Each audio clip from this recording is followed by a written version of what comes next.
মানুষের জীবনে তিনটি গুণ অত্যন্ত প্রয়োজনীয়: শ্রদ্ধা, বিনম্রতা, যোগ্যতা। যদি জ্ঞান লাভ করতে চান তাহলে শ্রদ্ধার প্রয়োজন, যদি মান লাভ করতে চান তাহলে স্বভাবে বিনম্র হওয়া প্রয়োজন, আর যদি মনোবাঞ্ছিত স্থান লাভ করতে চান তাহলে যোগ্যতার প্রয়োজন। বিষয়টা সহজ। শ্রদ্ধা আপনাকে জ্ঞান দেবে, নম্রতা আপনাকে মান, আর যোগ্যতা উচিত স্থান দেবে। কিন্তু যদি আপনি এই তিনটি গুণ সম্মিলিত করেন তাহলে এমন কিছু লাভ করবেন যা এই সব কিছুর থেকে অনেক ঊর্ধ্বে: সম্মান। আর এ হলো সেই সম্মান যা প্রত্যেক মানুষের নিজের জীবনে লাভ করতে চেষ্টা করা উচিত, কারণ এই হলো সেই সম্মান যার কারণে আপনি চলে যাওয়ার পরেও এই সংসার আপনাকে ভালোবাসবে আর মনে রাখবে। আসুন আমার সাথে ভালোবেসে বলুন, রাধা রাধা। অনেক সময় আমরা জীবনে অনেক মানুষকে এমন বলতে শুনে থাকি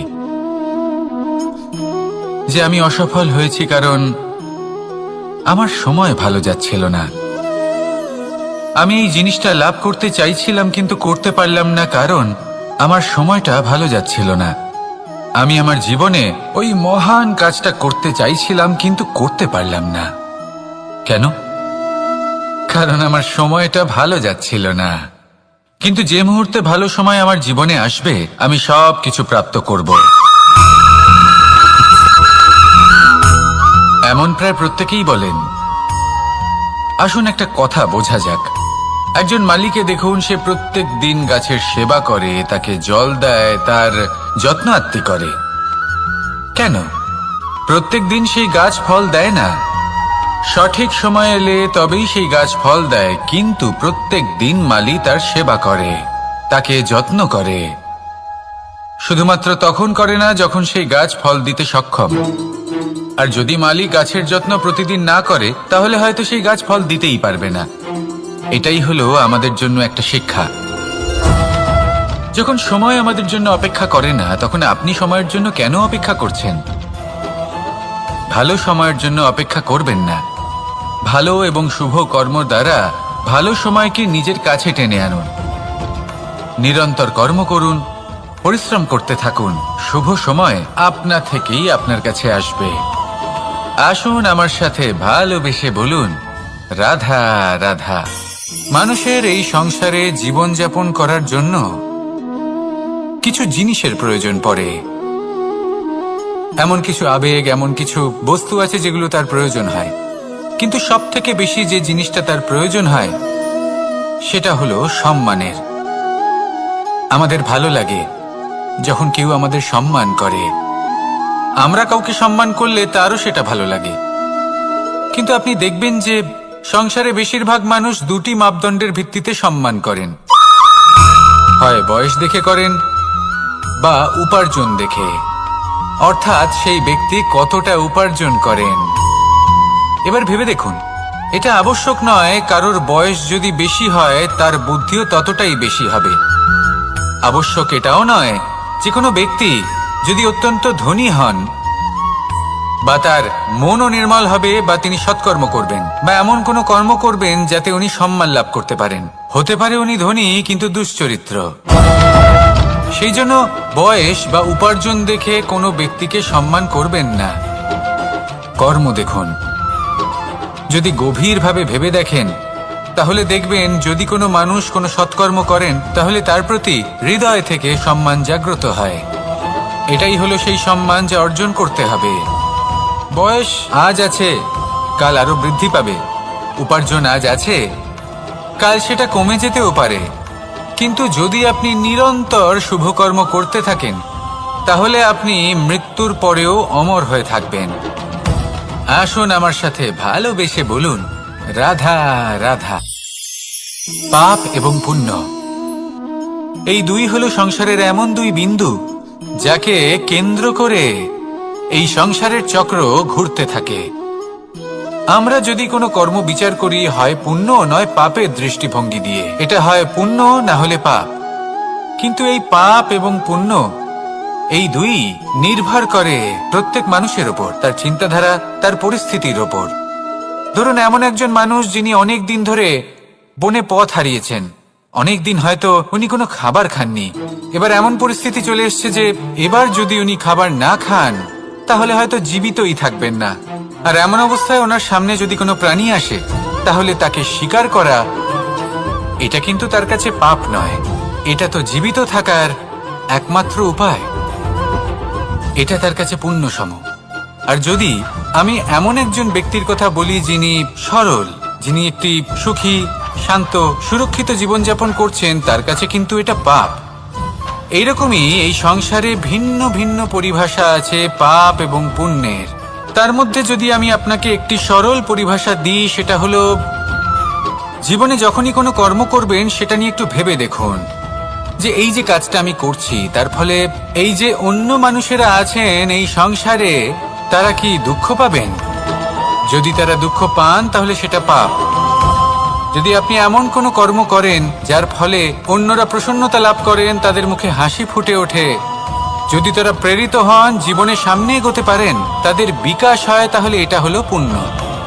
তাই জীবনে সবসময় পুণ্য করতে থাকুন আর আমার সাথে ভালোবেসে বলুন রাধা রাধা। বনস্পতি ফলনের জন্য আমাদের কিসের প্রয়োজন পড়ে? একটু ধরিত্রীর, একটু পরিশ্রমের, আর একটা বীজের। এবার যদি মানুষের কথা বলি তাহলে এখানে ধরিত্রী হলো মানুষের এই জীবন, যেখানে মানুষ নিজের ইচ্ছের ফল ফুল ফলন করতে চায়। পরিশ্রম হলো আমাদের কর্ম, আর বীজ হলো আমাদের নির্বাচন। আমাদের বেছে নিতে হবে যে আমরা কি বপন করব, আম নাকি ফণি মনসা। এর মধ্যে আমরা কি পেতে চাই? রসালো ফলের ফলন চাই নাকি কাঁটার ফলন চাই, তা আমাদের উপর নির্ভরশীল।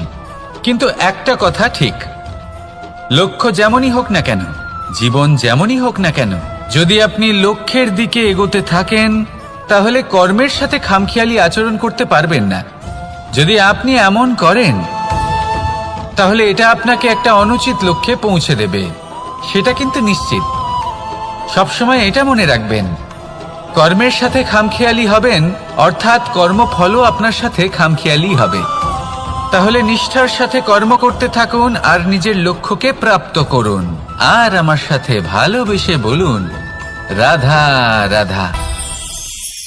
অগ্নি চতুর্থ তত্ত্ব, সব থেকে বেশি গুরুত্বপূর্ণ কিন্তু তার থেকেও বেশি ভয়াবহ। কখনো অগ্নিকে নিয়ন্ত্রিত রূপে উনুনে জ্বলতে দেখেছেন? এই অগ্নি আমাদের খাবার বানাতে সাহায্য করে, যা আমাদের শক্তি প্রদান করে। কিন্তু এই অগ্নি যখন বিচলিত হয়ে, অনিয়ন্ত্রিত হয়ে কোনো বনের আগুন হয়ে ওঠে, তখন মহা বিনাশ ঘটে যায়। আপনারই অন্তরের ঊর্জা হলো এই অগ্নি। এটা আপনার শক্তিও, আপনার ক্রোধ। একে ব্যবহার কিভাবে করবেন তা আপনারই হাতে। যদি কোনো ব্যক্তি নিজের অন্তরের এই ঊর্জাকে ব্যবহার করেন শক্তির রূপে, তাহলে সে বিকাশ ঘটাতে পারে, নির্মাণ ঘটাতে পারে। কিন্তু যদি কোনো ব্যক্তি তার অন্তরের ঊর্জাকে বিধ্বংসী অস্ত্র বানিয়ে ফেলেন, তাহলে নিশ্চিত রূপে মহা বিনাশ ঘটতে পারে, যাতে বিনাশ তারও অবশ্যই হবে। অনেক বছর পূর্বে এমনই এক আগুনের দ্বারা এই সুন্দর পৃথিবীর নির্মাণ হয়েছিল। আর অনেক বছর পূর্বে এমন এক আগুনেই সমস্ত জীব এবং সংসার বিলুপ্ত হয়ে গেছিল। এবার আপনি আপনার অন্তরের ঊর্জা দ্বারা বিনাশ ঘটাতে চান নাকি নির্মাণ ঘটাতে চান, সেই সিদ্ধান্ত আপনারই। আসুন আমার সাথে ভালোবেসে বলুন রাধা রাধা। কখনো কখনো এমন হয় আমরা আমাদের বাড়ির উঠোনে বীজ বপন করি, আর তা বিকশিত হয় একটা সুন্দর বৃক্ষে। তার শাখাগুলি প্রতিবেশীর বাড়ি পর্যন্ত পৌঁছয়। ফলের বর্ষণ প্রতিবেশীর বাড়িতেও হয়ে থাকে। আর আমরা ভাবি গাছ আমরা উৎপন্ন করব আর ফল খাবেন আপনারা। এই কেমন কথা হলো? আপনাকে এই কথা বুঝতে হবে যে এসব হলো ভৌতিক বস্তু, সাংসারিক বস্তু। কখনো নিজের বাড়ির বাগানে ভালোবাসার গাছ বপন করে দেখুন। তার শাখাও প্রতিবেশীর বাড়ি পর্যন্ত পৌঁছবে, ফলের বর্ষণ সেখানেও হবে। কিন্তু সেই ফল চাইতে আপনাকে যেতে হবে না, সেই ফল দ্বিগুণ মাত্রায় আবার আপনার কাছেই ফিরে আসবে। তাই নিজের বাড়িতে আর নিজের মনে ভালোবাসার গাছ উৎপন্ন করুন। এই জীবন প্রসন্ন হয়ে বলবে, রাধা রাধা। অ দিয়ে অন্ত, আ দিয়ে আরম্ভ, এই দুইয়েরই রাশি সমান। যদি আপনি মন দিয়ে দেখেন তবে দেখবেন এদের সম্পর্ক খুবই নিবিড়। কিভাবে? যখন কোনো কিছু শুরু হয় এটা নিশ্চিত হয়ে যায় যে তা সমাপ্তও হবে। আরম্ভই যদি না হয় তা সমাপ্তও হবে না। যা আরম্ভ হয়েছে তার সমাপ্তি হলো অবশ্যম্ভাবী। এটাই হলো প্রকৃতির নিয়ম, একে এড়ানো যায় না। এবার এই কথা আমরা সকলে জানি। এবার মানুষ কি ভাবে যে সমাপ্তির পরে কি হতে পারে, এর উত্তর তাদের কাছে নেই। তাদের উচিত অন্য কোনো বিষয় ভাবা যা বেশি গুরুত্বপূর্ণ। এবার মানুষ এটা জানে না যে মৃত্যুর পরে কি হতে পারে, কিন্তু এই কথা অবশ্যই জানে যে জন্ম থেকে মৃত্যু পর্যন্ত এই সময়, যাকে আমরা জীবন বলে থাকি, এই সময় আমরা কর্ম করতে পারি। এই কথা তো আমরা জানি। তাহলে এমন কি কর্ম করা যেতে পারে যা আমাদের সমাপ্তির পরও আমাদের প্রাসঙ্গিক করে রাখতে পারে, এই বিষয়ে ভাবা উচিত। যে জন্মগ্রহণ করেছে তার মৃত্যু হবেই, এটা সাধারণ বিষয়। কিন্তু ইতিহাস আজও সেই সকল মানুষজনকে স্মরণ করেন যাদের এই সংসার তাদের মৃত্যু নয়, বরং তাদের জীবনকালে যে কর্ম তারা করেছেন তার দ্বারা মনে রাখেন। সেই কর্মের কারণে এই সংসারে তাদের নাম, তাদের কর্ম, তাদের ব্যক্তিত্ব, তাদের কীর্তি অমর হয়ে থাকে এবং থাকবে। আপনার কাছে এতটা সময় নেই যতটা আপনার মনে হচ্ছে আপনার কাছে আছে। সেই জন্য যত শীঘ্র সম্ভব শ্রেষ্ঠ কর্ম করুন, যতটা পারবেন ততটা অধিক সুকর্ম করুন। এই সংসারে নিজেকে অমর করে তুলুন আপনার মৃত্যুর পরেও। আর আমার সাথে ভালোবেসে বলুন, রাধা রাধা। ওমা, এ কি? আমি কখন থেকে এখানে অপেক্ষা করছি, হাত পেতে দাঁড়িয়ে রয়েছি যাতে একটা ফল আমার হাতে এসে পড়ে এবং সেটা আমি খেতে পারি। কখন থেকে অপেক্ষা করছি, কিন্তু সেটা হচ্ছেই না। এবার আপনি বলবেন যে এসব কি বলছি, এ কি অদ্ভুত কথা বলছি। যদি ফল খেতে হয় তাহলে আমাকে বৃক্ষে চড়তে হবে, ফলের কাছে পৌঁছতে হবে, তবেই তো ফল পাবো। এবার এটা অত্যন্ত সহজ ব্যাপার, কিন্তু এই বিষয়টা আপনি নিজের জীবনের প্রসঙ্গে ভেবে দেখুন। লক্ষ্য কোথায় আছে আপনি জানেন, সেই লক্ষ্যে পৌঁছানোর পথ কি সেটাও আপনি জানেন, সেই পথে চলার ক্ষমতাও আপনার রয়েছে, কিন্তু তাও আপনি নিজের লক্ষ্য লাভ করতে পারছেন না। কেন? কারণ আপনি অপেক্ষা করছেন যে লক্ষ্য আপনার সামনে চলে আসবে, কিন্তু তা হয় না। লক্ষ্য সে যাই হোক না কেন, ধন হোক, প্রেম হোক, কোনো সম্মান হোক বা মোক্ষ হোক, যদি আপনি তার দিকে অগ্রসর না হন তাহলে ফল প্রাপ্তি অসম্ভব ব্যাপার, তা কোনোদিনই হবে না। সেই জন্য আপনার চোখের সামনে আপনি যদি নিজের লক্ষ্যকে দেখতে পান তাহলে উঠুন এবং সেই দিকে অগ্রসর হতে শুরু করুন। নিজের অন্তরের সকল অশুভ গুণ দূর করুন, অলসতা ত্যাগ করুন, অজ্ঞানতা ত্যাগ করে দিন এবং চলতে থাকুন। অবশ্যই মনোবাঞ্ছিত ফল লাভ করতে পারবেন। মনে রাখবেন, চলতে থাকলে তবেই লক্ষ্য প্রাপ্তি হবে। অপেক্ষার দ্বারা শুধুমাত্র মৃত্যু লাভ হবে। আসুন আমার সাথে ভালোবেসে বলুন, রাধা রাধা। পাখি কখন জন্ম নেয়, কখন উড়তে শেখে, কখন বাসা বানাতে শেখে, কখন নিজের মৃত্যু লাভ করে, এসব আমাদের মধ্যে কেউ জানি না। কিন্তু পাখি একটা কথা খুব ভালো করে জানে, যে এই সংসারে ও যা কিছুই করুক না কেন, এই সংসারের ওকে নিয়ে কিচ্ছু যায় আসে না। এবার আমরা কি করি?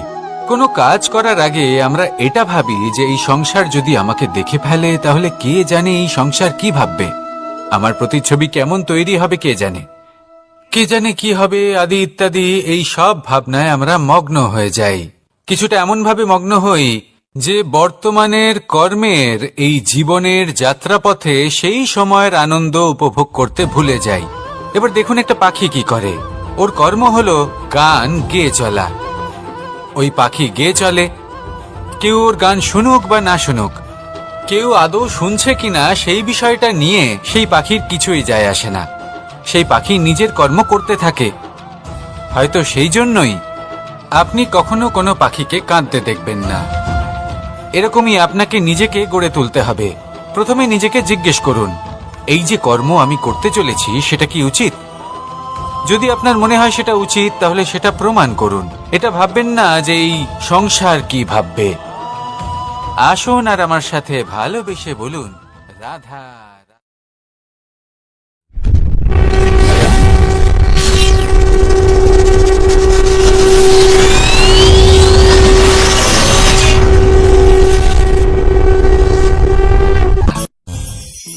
আকাঙ্ক্ষা কখন লোভে পরিণত হয়ে যায় তা কেউ বলতে পারে না। এবার তার পরিণাম কি হতে পারে তাও আমরা কেউ জানি না। আজ আমি আপনাকে বলছি, কোনো ব্যক্তি সবথেকে বেশি ক্ষতির সম্মুখীন তখনই হয় যখন সে এটা মনে করে যে সে সবথেকে বেশি সুরক্ষিত স্থানে রয়েছে। সে ভাবে যে সে সেখানে সুরক্ষিত রয়েছে। সে তখন অসাবধান হয়ে পড়ে, আর তখনই তাকে জীবনের সবথেকে বড় ক্ষতির সম্মুখীন হতে হয়। নিঃস্ব হয়ে যাওয়ার পরিস্থিতি কোনো মানুষের জীবনে তখনই আসে যখন তার কাছে প্রচুর সম্পত্তি থাকে এবং সে তার থেকেও অনেক বেশি সম্পত্তি অর্জন করতে চায়। সেই অনেক বেশি সম্পত্তি অর্জন করার চেষ্টায় সে এমন কিছু করে বসে যার ফলে তাকে সমস্ত সম্পত্তি হারাতে হতে পারে। একজন রচনাকার নিজেই নিজের প্রতিভা একদম শেষ করে দিতে পারে যখন সে অনেকগুলো কাজ নিজের কাঁধে নিয়ে নেয়। একটা গুরুত্বপূর্ণ কথা সবসময় মনে রাখবেন, আজ আপনি যেখানেই থাকুন না কেন, যেমনই যে কোনো স্থানেই থাকুন না কেন, এর পেছনে আপনার আকাঙ্ক্ষার একটা বিশাল ভূমিকা রয়েছে। কিন্তু মনে রাখবেন, আপনাকে শিখতে হবে যে কখন আর কিভাবে নিজের উচ্চাকাঙ্ক্ষাগুলিকে লাগাম পরাতে হবে, কারণ এটা অত্যন্ত আবশ্যক। তাই আসুন আর আমার সাথে ভালোবেসে বলুন, রাধা রাধা। রাত্রে আমরা সুখ নিদ্রা লাভ করি, আমরা স্বপ্ন দেখি, ভবিষ্যতের পরিকল্পনা করি, খুব ভালো লাগে। সকালে যখন চোখ খুলি নিদ্রা ভঙ্গ হয়, স্বপ্ন সেইখানেই ভেঙে যায়, আর তারপর আমরা আমাদের রোজকার জীবন যাপন করি। স্বপ্ন হয়তো মানুষ রাতের বেলায় দেখেন, কিন্তু সেটাকে সার্থক দিনের বেলাতেই করতে হয়। রাতে মধুর বাতাসের নিচে কোমল শয্যায় শুয়ে মাতার গলায় মিষ্টি গান শুনতে শুনতে নিদ্রায় আচ্ছন্ন হওয়া, স্বপ্ন দেখা, ভবিষ্যতের পরিকল্পনা করা বড়ই সরল। কিন্তু সকালবেলায় সময় মতো উঠে সূর্যের তাপ সহ্য করে, সেই উষ্ণতা সহ্য করে সর্বাঙ্গ ঘেমে গিয়ে নিজের পথ খুঁজে বের করা, সেই পথে অগ্রসর হওয়া, বাধা বিপত্তি এসবের সম্মুখীন হওয়া, আর তারপর লক্ষ্য লাভ করা, এগুলো কঠিন কাজ। এ হলো অত্যন্ত কঠিন কাজ। যদি আপনি চান যে স্বপ্ন আপনি দেখেছেন তা সত্যি হোক, তাহলে দিনের বেলায় আপনাকে বেরিয়ে কর্ম করতেই হবে, পরিশ্রম করতেই হবে। মনের এই চক্ষু দিয়ে স্বপ্ন দেখা সম্ভব, কিন্তু যদি আপনি বুঝতে পারেন যে এই স্বপ্নই হলো আপনার লক্ষ্য, তাহলে তাকে সার্থক করতে শুধুমাত্র পরিশ্রম দ্বারাই করতে হবে। তাহলে পরিশ্রম করুন আর আমার সাথে ভালোবেসে বলুন, রাধা রাধা। মানুষের জীবনে দুই ধরনের আবেগ থাকে যা চিরকাল তার সাথে বসবাস করে। প্রথম, স্বপ্ন। দ্বিতীয়, অজুহাত। মানুষ হাজার হাজার স্বপ্ন দেখতে পারে। আমাকে এই কাজ করতে হবে, আমাকে ওখানে ঘুরতে যেতে হবে, আমায় জীবনে এই অসম্ভব কাজ বাস্তবায়িত করে দেখাতে হবে, আদি ইত্যাদি। এবার ঠিক যেমন স্বপ্ন দেখেন, সেইভাবে অজুহাতও খুঁজে নিয়ে আসেন। আমি এই স্বপ্ন পূরণ করতে পারলাম না, কারণ আমাকে কেউ সাহায্যই করল না, কারণ আমি দুর্বল হয়ে পড়েছিলাম, কারণ আমার কাছে সময়ই ছিল না, আদি ইত্যাদি। এবার সাফল্য এবং অসফলতার মাঝখানে এই ধরনের সংঘর্ষ হতে থাকে। সাফল্য তখন লাভ করা সম্ভব যখন আপনার স্বপ্ন আপনার অজুহাতের থেকে অনেক বড় হয়। আর অসফলতা তখন পাবেন যখন আপনার অজুহাত আপনার স্বপ্নের থেকে অনেক বড় হয়। আপনি যদি সাফল্য লাভ করতে চান তাহলে চেষ্টা করতে থাকুন, পরিশ্রম করুন। যদি অসফল হন তাহলে ভয়ভীত হওয়ার কোনো প্রয়োজন নেই। নিজের ভুল বুঝুন, তাকে শুধরে নিন, আবার চেষ্টা করুন। কিন্তু যদি নিজের জীবনে অজুহাত নিয়ে আসেন তখন স্বপ্ন কখনো পূরণ হবে না। আসুন আমার সাথে ভালোবেসে বলুন, রাধা রাধা। ভয়ের সাথে আমরা সবাই পরিচিত, কষ্টও আমরা সবাই পেয়েছি। কখনো কখনো আমরা অসুস্থ হয়ে পড়ি, আর এমন সময় হলে মাতার মমতা, কখনো বাবার স্নেহ, কখনো বন্ধুদের পাশে থাকার অনুভূতি আমাদের রোগ নিরাময়ে সাহায্য করে। কখনো যদি আমরা নিরাশ হয়ে পড়ি, তখন যদি আমাদের কোনো আপনজন আমাদের দুটো ভালো কথা বলে, তখন আমাদের মনোবল বেড়ে যায়। ঠিক তেমন সংসারের এই রঙ্গমঞ্চে যদি আপনি পীড়িত অনুভব করেন, কিছু শুভ কথা আলোচনা করুন, কিছু স্তুতি গান করুন, কিছু মুহূর্তের জন্য হলেও নিজের ইষ্টদেবের কথা স্মরণ করুন আর প্রার্থনা করুন। সাহস বাড়বে, শক্তিও বৃদ্ধি পাবে এবং সামনে এগিয়ে চলার পথও দেখতে পাবেন। তখন এই মন প্রসন্ন হয়ে বলবে, রাধা রাধা। কখনো কখনো অন্ধকারের সাথে লড়াই করার জন্য আমরা প্রদীপ জ্বালাই। এতে প্রথমে সলতে রাখি, তারপর তেল ঢালি, তারপর আগুন জেলে এটা প্রজ্বলিত করি। তারপর একটা সময় আসে যখন এই প্রদীপ নিভে যায়। কারণটা কি? কারণ কি এটা যে প্রদীপের প্রকাশমান হওয়ার ক্ষমতা সমাপ্ত হয়েছে? না, এই যে আগুন আমরা দেখতে পাচ্ছি, এই আগুনের জন্য যে শক্তির প্রয়োজন হয় তা আসে এই তেল থেকে। যদি এই তেল সমাপ্ত হয়ে যায় তাহলে এই প্রকাশ তাও সমাপ্ত হয়ে যায়। আর আমাদের জীবনে এই তেল হলো আমাদের কর্ম, আর এই আগুন আর এর দ্বারা উৎপন্ন হওয়া প্রকাশ আমাদের ভাগ্য। যত আমাদের কর্ম ক্ষীণ হতে থাকবে, আমাদের ভাগ্য সৌভাগ্য কোথাও না কোথাও লুপ্ত হয়ে যাবে। যে উজ্জ্বল ভবিষ্যৎ আমরা চাইছি তা কখনো লাভ করতে পারবো না যদি কর্ম না করি। ঠিক যেমন তেল ছাড়া অগ্নি উৎপন্ন হয় না, তেমনি কর্ম ছাড়া সৌভাগ্য হয় না। আর যেমন কর্ম তেমন ভাগ্য। তাই সবসময় কর্ম করতে থাকুন, কর্ম করা থামাবেন না। আর আমার সাথে ভালোবেসে বলুন, রাধা রাধা। জীবনে তিনটি বিষয় আছে, তিনটি বস্তু আছে, তারা যেন আপনাকে কখনো বশে না করে নিতে পারে। প্রথম হলো ধন। ধন যতক্ষণ আপনি ব্যবহার করতে থাকেন, যতক্ষণ তা আপনার কাজে আসছে, ততক্ষণ ঠিক আছে, এই ধন আপনার কাছে অমৃত। কিন্তু যখন এই ধন আপনাকে ব্যবহার করতে শুরু করে, বুঝে যাবেন যে আপনার পতনের সময় শুরু হয়েছে। দ্বিতীয় বিষয়, ফেলে আসা অতীত। যাই করুন, আপনি অতীত পাল্টাতে পারবেন না, আর এই সত্যিটা আপনিও জানেন। কিন্তু তাও এর বশবর্তী আমরা হয়ে পড়ি। আর যখন তাই হয়, তখন এই সংসারে আমরা যেখানেই যাই না কেন, যত বড়ই সুখ লাভ করি না কেন, সেই সব আমাদের কাছে তিক্ত বলে মনে হয়।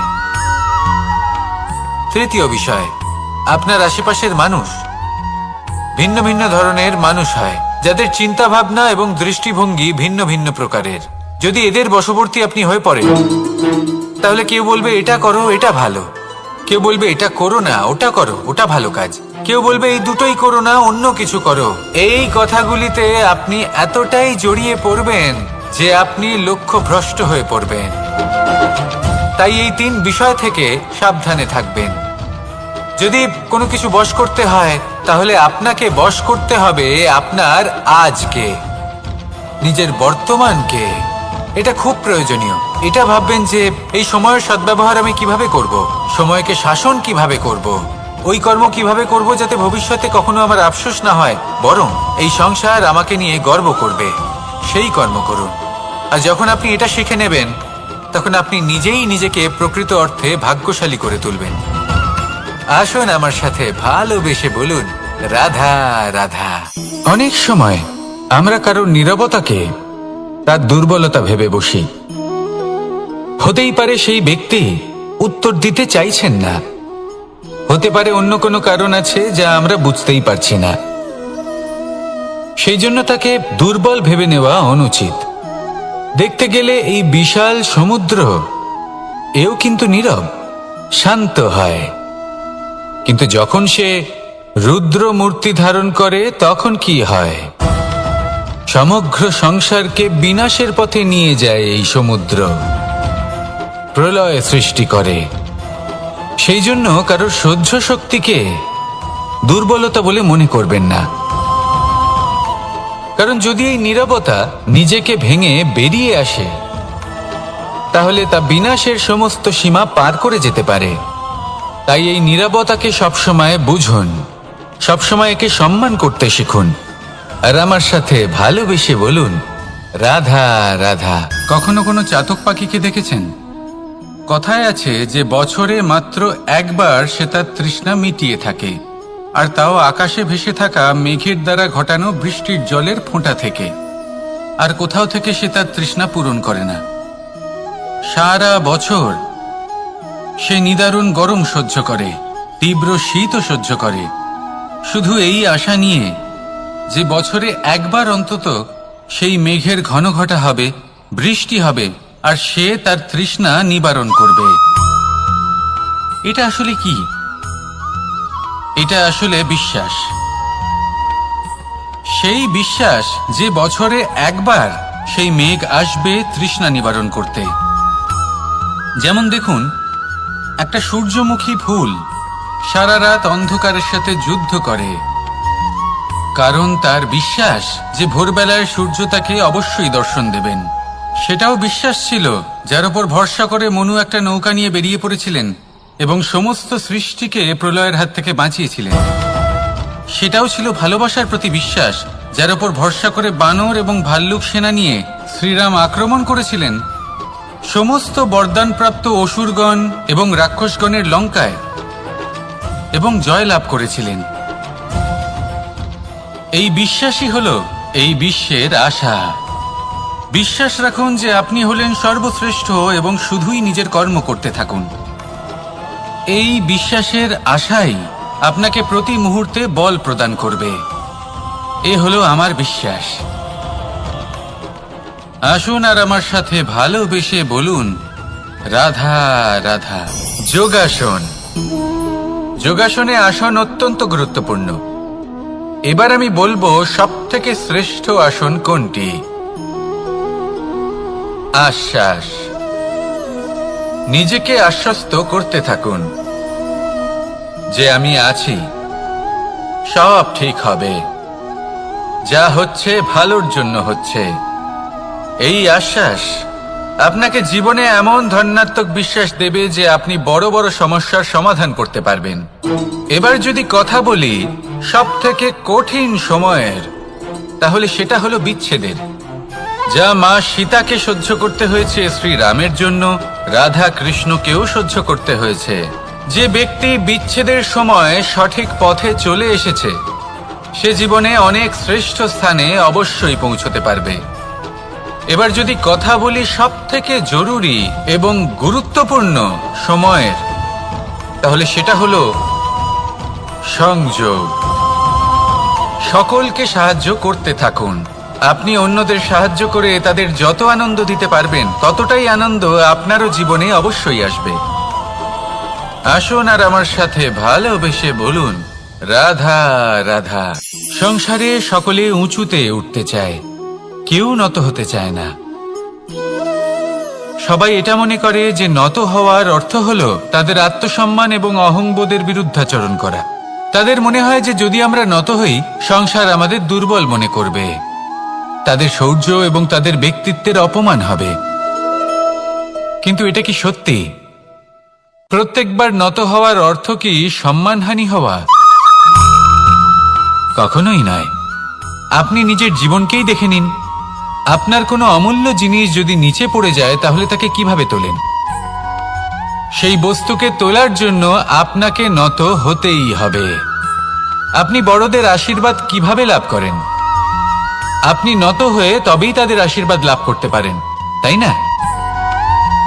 ভেবে দেখুন, আপনি একটা পথে হাঁটছেন, আপনি দেখতে চাইছেন যে আপনি সঠিক পথে হাঁটছেন কিনা, পায়ের নিচে কাঁটা পড়ে আছে কিনা। কিভাবে দেখবেন? আপনাকে সেই মাথা নত করেই দেখতে হবে। এর অর্থ কি? অর্থ খুব সহজ। প্রত্যেকবার নত হওয়া অনুচিত নয়, সেটা কোনোভাবেই সম্মানহানি নয়। পরিস্থিতি অনুসারে এবং যেখানে প্রয়োজন আপনি নত হতে শিখে গেলে আপনি অনেক কিছুই লাভ করতে পারবেন। জ্ঞান, মান, গুণ, বিশ্বাস। সেই জন্য প্রয়োজন এবং পরিস্থিতি অনুসারে নত হতে শিখুন, এতে অনুচিত কিছুই নেই। আত্মসম্মান থাকা অত্যন্ত প্রয়োজনীয়, কিন্তু তা যেন কখনো অহংকারে পরিণত না হয়। এই বিষয়ে অবশ্যই নজর রাখবেন এবং আমার সাথে ভালোবেসে বলবেন, রাধা রাধা। আমাদের জীবনে অনেক ধরনের ব্যক্তি এসে থাকেন। কেউ কেউ আমাদের সাথে থেকে যান, কেউ আমাদের থেকে দূরে চলে যান। কেউ ভালো মানুষ হন, কেউ খারাপ মানুষ। কিন্তু আমরা সবসময় সেই সময়টাকে নিয়ে দুঃখ প্রকাশ করি যখন আমাদের জীবনে কোনো খারাপ ব্যক্তি প্রবেশ করেন। তারা আমাদের খারাপ অনুভূতি দেন, দুঃখ দেন, কষ্ট দেন। আমরা সবাই তাকে ভালো মন্দ কথা বলি। কিন্তু কেন? এমন বিভিন্ন ধরনের মানুষ, খারাপ মানুষ, ভালো মানুষ সবার জীবনেই আসেন এবং সকলকেই একটা অমূল্য শিক্ষা দান করে যান। এবার আপনি নিজেই ভেবে দেখুন, জীবনে যখন প্রথমবার আপনি আগুন স্পর্শ করেছিলেন তখন আপনি একটা শিক্ষা লাভ করেছিলেন যে আমাকে আগুনের থেকে একটু দূরে থাকতে হবে। তারপর আস্তে আস্তে আপনি শিখলেন যে কিভাবে এই আগুনকে নিয়ন্ত্রণে রাখতে হবে। তারপর আপনি শিখলেন যে কিভাবে নিজের জীবনে তাকে প্রয়োগ করতে হবে, তা সে অন্ধকারে প্রকাশ লাভ করার জন্য হোক বা খাবার বানানোর জন্য। সেইভাবেই কোনো খারাপ ব্যক্তি যখন আপনার জীবনে আসে কোনো শিক্ষা দিয়ে যান, তার প্রতি কৃতজ্ঞ থাকুন। তার বিষয় খারাপ ভাবার বা খারাপ অনুভূতি নিয়ে থাকার কোনো প্রয়োজন নেই। সেই শিক্ষা লাভ করুন, ইতিবাচক মনোভাব নিয়ে জীবনের সামনে এগোতে থাকুন। কেউ নেই যিনি আপনাকে বাধা দিতে পারেন। আসুন আমার সাথে ভালোবেসে বলুন, রাধা রাধা। অনেক সময় আমরা জীবনে অনেক মানুষকে এমন বলতে শুনে থাকি যে আমি অসফল হয়েছি কারণ আমার সময় ভালো যাচ্ছিল না। আমি এই জিনিসটা লাভ করতে চাইছিলাম কিন্তু করতে পারলাম না কারণ আমার সময়টা ভালো যাচ্ছিল না। আমি আমার জীবনে ওই মহান কাজটা করতে চাইছিলাম কিন্তু করতে পারলাম না। কেন? কারণ আমার সময়টা ভালো যাচ্ছিল না। কিন্তু যে মুহূর্তে ভালো সময় আমার জীবনে আসবে আমি সব কিছু প্রাপ্ত করব। এমন প্রায় প্রত্যেকেই বলেন। আসুন একটা কথা বোঝা যাক। একজন মালিকে দেখুন, সে প্রত্যেক দিন গাছের সেবা করে, তাকে জল দেয়, তার যত্ন আত্তি করে। কেন? প্রত্যেক দিন সেই গাছ ফল দেয় না। সঠিক সময় এলে তবেই সেই গাছ ফল দেয়, কিন্তু প্রত্যেক দিন মালি তার সেবা করে, তাকে যত্ন করে।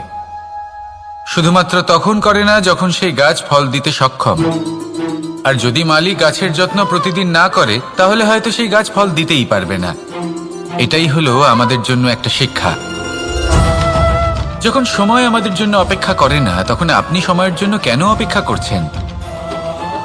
ভালো সময়ের জন্য অপেক্ষা করবেন না। ভালো এবং শুভ কর্ম দ্বারা ভালো সময়কে নিজের কাছে টেনে আনুন। নিরন্তর কর্ম করুন, পরিশ্রম করতে থাকুন। শুভ সময় আপনা থেকেই আপনার কাছে আসবে। আসুন আমার সাথে ভালোবেসে বলুন, রাধা রাধা। জীবনে এমন কিছু কাজ রয়েছে যা আমাদের কখনোই করা উচিত নয়, যেমন আশা করা। যদি আপনি আশা করেন আর আপনার আশা পূর্ণ না হয় আপনি খুবই কষ্ট পাবেন। এবার আপনি যদি প্রতীক্ষা করেন, করতেই থাকেন, আর সেই ব্যক্তি যদি না আসে তাহলেও খুব কষ্ট পাবেন। আর হলো তুলনা। আপনি যদি তুলনা করতে যান তাহলে এটাই ভাববেন যে হয় আমি বা অন্য কোনো ব্যক্তি, এই দুজনের মধ্যে কোনো এক ব্যক্তি নিকৃষ্ট। আর এই ভাবনাটাই হলো অনুচিত। যদি আমরা কথা বলি সেই সব বিষয়ে যা আমাদের করা উচিত, যেমন পরীক্ষা। এই পরীক্ষা সবসময় আমাদের আরো সফল করে তোলে, আরো শ্রেষ্ঠ করে তোলে, আরো উৎকৃষ্ট করে তোলে। আসন্ন মহাসংগ্রামের জন্য আমাদের প্রস্তুত করে তোলে এই পরীক্ষা। তাই এই পরীক্ষার থেকে কখনোই পালাবেন না, এর সম্মুখীন হন। আর হলো কর্ম। কর্ম করা কখনোই বন্ধ করবেন না। তুলনা করার বদলে কর্ম করুন, প্রতীক্ষা করার বদলে কর্ম করুন, আর আশা করার বদলে কর্মই করুন। জীবন সফল হয়ে যাবে। দেখুন, সবার শেষে সত্যি বলতে এই কর্ম আর এই পরীক্ষা, এই দুই আমাদের জীবনকে সুখী করে তুলতে পারে।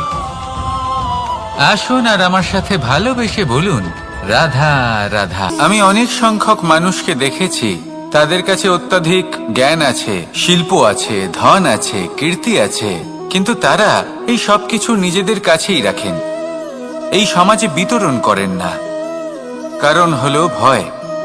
ওনাদের মনে হয় যে যদি আমি এই সব কিছু সমাজে বিতরণ করি, তাহলে সমাজ আমার শিল্প হোক, ধন হোক, জ্ঞান হোক, কীর্তি হোক, সবকিছু চুরি করে নিয়ে যাবে, আর তার বদলে আমি কিছুই পাবো না। এটা কিন্তু সত্য নয়।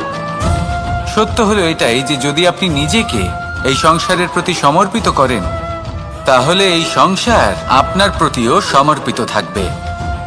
আপনি শুধু ধন, জ্ঞান, কীর্তি, সম্মান পাবেন তাই নয়, বরং এই সমাজ আপনাকে নিজের চোখে হারাবে, মনের মধ্যে স্থান দেবে।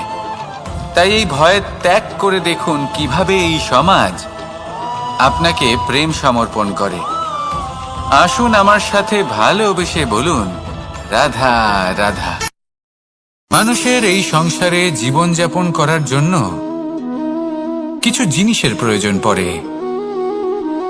এমন কিছু আবেগ, এমন কিছু বস্তু আছে যেগুলো তার প্রয়োজন হয়, কিন্তু সব থেকে বেশি যে জিনিসটা তার প্রয়োজন হয় সেটা হলো সম্মানের।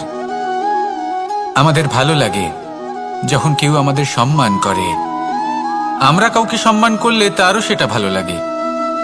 কিন্তু আপনি দেখবেন যে সংসারে বেশিরভাগ মানুষ দুটি মাপদণ্ডের ভিত্তিতে সম্মান করেন, হয় বয়স দেখে করেন বা উপার্জন দেখে, অর্থাৎ সেই ব্যক্তি কতটা উপার্জন করেন।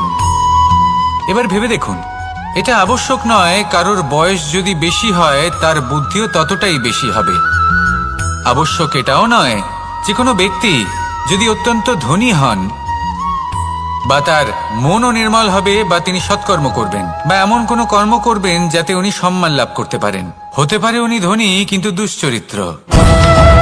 সেই জন্য বয়স বা উপার্জন দেখে কোনো ব্যক্তিকে সম্মান করবেন না। কর্ম দেখুন।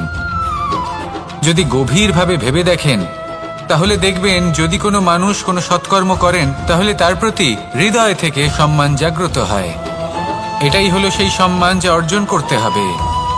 বয়স আজ আছে, কাল আরো বৃদ্ধি পাবে। উপার্জন আজ আছে, কাল সেটা কমে যেতেও পারে। কিন্তু যদি আপনি নিরন্তর শুভকর্ম করতে থাকেন তাহলে আপনি মৃত্যুর পরেও অমর হয়ে থাকবেন। আসুন আমার সাথে ভালোবেসে বলুন, রাধা রাধা। আমাদের জীবনে আমরা যখনই এমন কোনো মানুষের সাথে পরিচিত হই যে বয়সে, পদে এবং আর্থিক দিক থেকে আমাদের থেকে পিছিয়ে, তখন আমরা সবাই খুব হীন নজরে তাদের দিকে দেখি। মনেই করি না যে সেই ব্যক্তির নিজস্ব একটা অস্তিত্ব রয়েছে, তার নিজেরও একটা মাহাত্ম্য রয়েছে। আমাদের মনেই হয় না যে আমাদের সামনে দাঁড়িয়ে থাকার যোগ্যতা আছে তাদের। চলুন আপনাকে একটা প্রশ্ন করি, শূন্যের নিজস্ব মূল্য কোথায়? আপনি বলবেন কিছুই না। শূন্যের আবার নিজস্ব মূল্য কোথায়? কিন্তু যখন এই শূন্যই কোনো সংখ্যার সাথে এসে যুক্ত হয়ে যায়, কোনো অঙ্কের সাথে এসে যুক্ত হয়ে যায়, তখন তার মূল্য অনেক গুণ বৃদ্ধি পায়। অর্থাৎ এই শূন্যের মূল্য অবশ্যই আছে।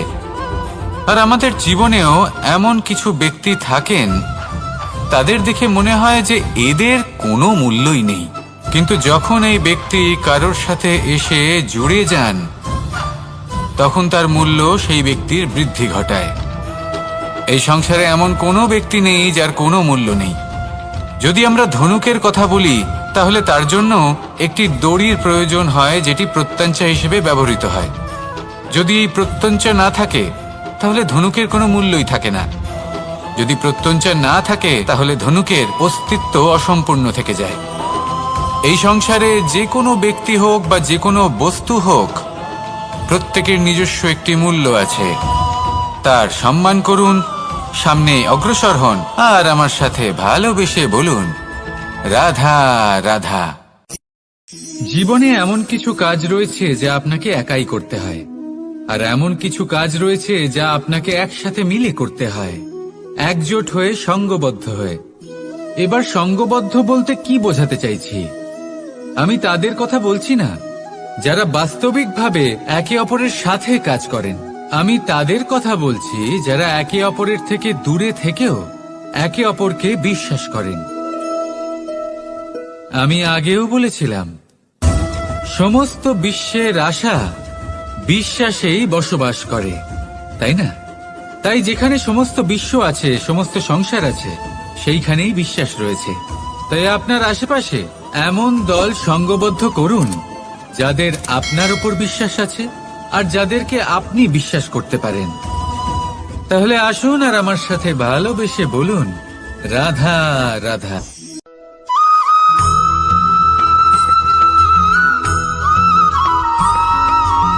আমরা যে মানুষকে চাই, যাকে আমরা ভালোবাসি, তাকে একটা উপহার অবশ্যই দিতে চাই। এমন এক উপহার যা ওনার ভালো লাগবে, যা শ্রেষ্ঠ হবে, অতি প্রিয় হবে, বহুমূল্য হবে, বা বলতে পারেন মূল্যবান হবে। তাই আমরা কি করি? আমরা বাজারে যাই, তার জন্য স্বর্ণ, আভূষণ, হিরে, মুক্তো এইসব নিয়ে আসি। কিন্তু এটাই কি সর্বশ্রেষ্ঠ উপহার? কখনোই নয়। সর্বশ্রেষ্ঠ উপহার হল স্বাধীনতা, তাকে নিজের মনের মতো বাঁচার স্বাধীনতা। যদি আপনি কাউকে স্বাধীনতা না দিতে পারেন, তাহলে সে কোথাও না কোথাও বন্দী হয়ে যায়, তার বিকাশ কোথাও না কোথাও আটকে যায়। কিন্তু যদি আপনি কাউকে স্বাধীনতা দিতে পারেন, তাহলে আপনি দেখবেন ও সমস্ত সংসারকে, এই জীবনকে নিজের দৃষ্টিভঙ্গি দিয়ে দেখবে, বুঝবে যে কোনটা হলো উচিত আর কোনটা হলো অনুচিত, আর এটাই হলো সর্বশ্রেষ্ঠ। আর এবার যদি কাউকে স্বাধীনতার মাধ্যমে এত বড় একটা শক্তি দিতে পারেন, তাহলে আপনি আমাকে বলুন, এর থেকে বড় উপহার আর কি হতে পারে? আসুন আর আমার সাথে ভালোবেসে বলুন, রাধা রাধা।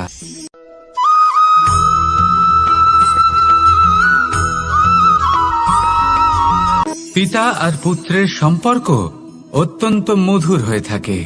পিতা স্বপ্ন দেখেন, তাকে পূর্ণ করার সকল সম্ভাব্য চেষ্টা করেন, কিন্তু তাও অনেক সময় ওনার স্বপ্ন অপূর্ণ থেকে যায়। তখন পিতা ভাবেন যে স্বপ্ন উনি পূর্ণ করতে পারেননি, ওনার সন্তান তা অবশ্যই পূরণ করবে। যে স্থানে উনি কখনো পৌঁছতে পারেননি, সেই স্থানে ওনার পুত্র অবশ্যই পৌঁছবে। পিতা নিজের সন্তানের ভবিষ্যৎ নিয়ে সেই স্বপ্ন দেখেন, আর যখন সেই সন্তান সামনে এগোতে থাকে, তখন তার দুঃখ হয় না, বরং গর্ব হয়। ওনার ভালো লাগে এটা দেখে যে ওনার সন্তান অনেক উন্নতি করছে। কিন্তু যখন সন্তান নিজের অভিভাবকের শক্তি দেখে, তার যশ দেখে হিংসা করতে থাকে, সমস্যা সেইখানেই শুরু হয়। সেই জন্য সকল সন্তানকে এটা মনে রাখতে হবে, দেখুন, পুত্র হবার সুবাদে এক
আমরা যখনই কোনো যাত্রায় যাব বলে মনে করি তখনই আমরা প্রস্তুত থাকি আসন্ন বিপদের জন্য বা সংকটের জন্য।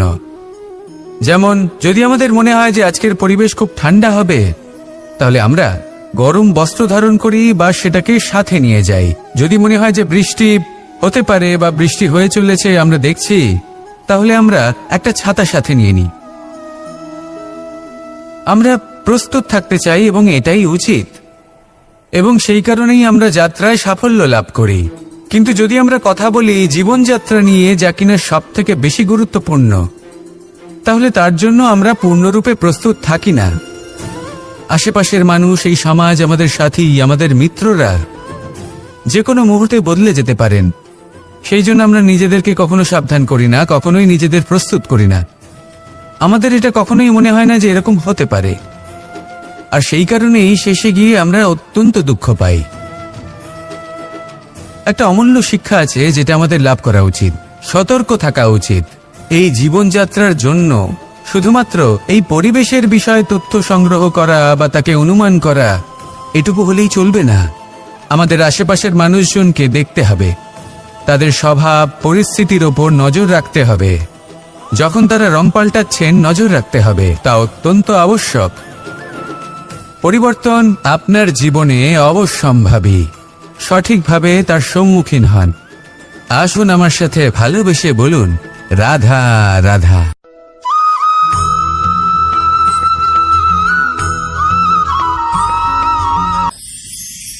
ঈশ্বর আসলে কে? সংসারের বেশিরভাগ মানুষের কাছে ঈশ্বর হলেন এই সংসারের রচয়িতা, পালনকর্তা। কারোর কাছে উনি জ্ঞাতা, কারোর কাছে উনি হলেন আস্থার প্রতীক, আবার কারোর জন্য শুধুমাত্র অন্ধবিশ্বাস। কিন্তু এই ঈশ্বর কি কোনো শরীর, নাকি একটা বোধ, নাকি শুধুই শ্রদ্ধা? ঈশ্বর হলেন তিনি যিনি হলেন আপনার ইষ্ট। সেই জন্যই তো গুরু, মাতা, পিতা এনাদেরও ঈশ্বরই বলা হয়েছে। যাদেরকে আমরা ঈশ্বর বলে মনে করি, যারা আমাদের ইষ্ট, তারা আমাদের একটি পথ দেখান, একটি দিকে চালিত করেন। সেই পথে চলে আপনি শুভ কর্ম করতে পারেন। আর যখন কোনো ব্যক্তি তার ঈশ্বরের আদেশ পালন করেন, তখন সে নিজে থেকেই শুভ পথে অগ্রসর হয়ে যান। বেশ কয়েকজন মানুষ ঈশ্বরের ওপর আস্থা রাখেন এবং ভাবেন যে অনুচিত কোনো কাজ করা উচিত নয়, ঈশ্বর দেখছেন।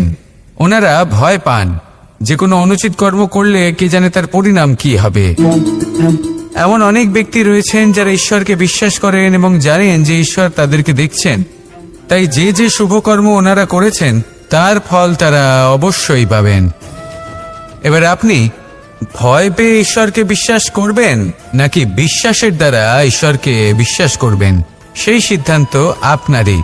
কিন্তু হ্যাঁ, যদি আপনার মনে ঈশ্বরের জন্য কোনো স্থান থাকে, যদি আপনার কোনো ইষ্ট থাকেন, যদি আপনি কাউকে ঈশ্বর মনে করেন, যার প্রত্যেক আদেশ আপনি পালন করে থাকেন, তাহলে বলি ঈশ্বর কখনো আপনাকে অনুচিত পথে চালিত করবেন না।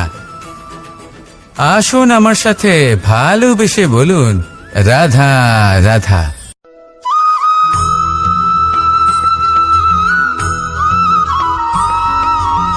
আমি রথে যাত্রা করি।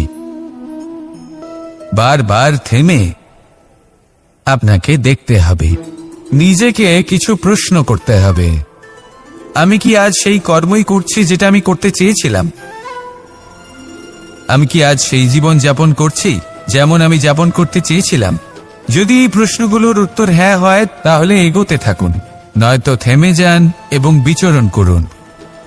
মনে রাখবেন, এই সংসার অত্যন্ত জটিল, আর এতে হারিয়ে যাওয়া অত্যন্ত সরল। সেই জন্য নিজে থেকে বারবার থামা এবং জীবন চিন্তন করা অত্যন্ত আবশ্যক।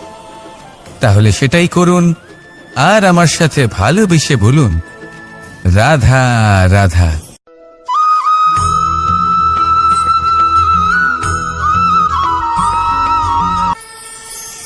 কথায় আছে যে স্বপ্ন এবং লক্ষ্য হলো একটি মুদ্রারই দুটি দিক। যতক্ষণ না স্বপ্ন দেখছেন, ততক্ষণ বুঝবেন কি করে আপনার লক্ষ্য কি?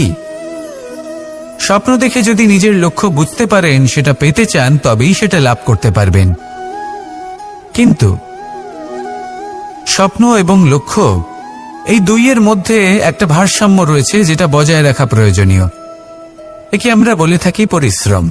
দেখুন, যদি আপনি স্বপ্ন দেখতে চান, তাহলে পরিশ্রম ত্যাগ করে নিদ্রা লাভ প্রয়োজন। কিন্তু যদি আপনি লক্ষ্য লাভ করতে চান, তাহলে আপনাকে নিদ্রা ত্যাগ করে পরিশ্রম করতে হবে। তাই আলস্য ত্যাগ করুন এবং সিদ্ধান্ত নিন যে আপনি কি চান। আপনার জীবনের এই তুলাদণ্ডে স্বপ্নের পাল্লা ভারী হওয়া প্রয়োজন নাকি লক্ষ্যের? আমার মতে এই দুইয়ের মধ্যে যদি ভারসাম্য বজায় রাখেন, তবে পথ নিজে থেকেই সামনে আসবে। শুধু সেই পথে অগ্রসর হতে থাকুন এবং আমার সাথে ভালোবেসে বলুন, রাধা রাধা।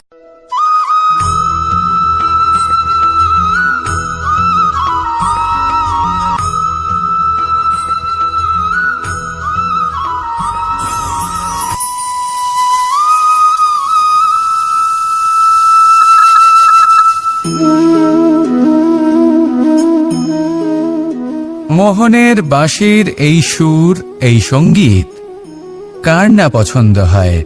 সবারই খুব ভালো লাগে। এবার এই সুর আসে কোথা থেকে? কেউ বলবেন কৃষ্ণের হৃদয় থেকে। সত্য কথা, এই সুর হৃদয় থেকে নির্গত হয় এবং প্রকট হয় এই বাঁশি থেকে। এই বাঁশিটাকে দেখুন, এই ছিদ্রগুলি দেখুন। প্রত্যেকটা সুর থেকে নিজস্ব একটা স্বর নির্গত হয়। এবার যে ব্যক্তি এই সমস্ত সুর এবং স্বর বুঝতে পারেন, এতে নিপুণ, তিনি এই বাঁশির দ্বারা যে সুর নির্গত করবেন, তা তো মধুর অবশ্যই হবে। এবার জীবনের সাথেও কিছুটা এরকমই ঘটে। জীবনের কিছু নীতি থাকে, অর্থ, কুটুম্ব এবং আধ্যাত্মিক। যদি জীবনের প্রত্যেকটা মুহূর্ত সুখময় হয় এরকম আপনি চান, তাহলে এই তিনটি নীতিতে আপনাকে নিপুণ হতে হবে। কোনো একটি বিশেষ নীতির প্রতি যদি আপনি বেশি ঝুঁকে পড়েন, তাহলে বাকি দুই নীতি থেকে যা সুখ লাভ করা সম্ভব তা পারবেন না। ধন অর্জন করতে হবে পরিবারের জন্য, পরিবারের সুখ মনের শান্তির জন্য, মনে শান্তির প্রয়োজন মনের শুদ্ধতার জন্য। যখন এই মন শুদ্ধ হবে, জীবন শুদ্ধ হবে, পবিত্র হবে, সুন্দর হবে এবং ভালোবেসে বলবে, রাধা রাধা।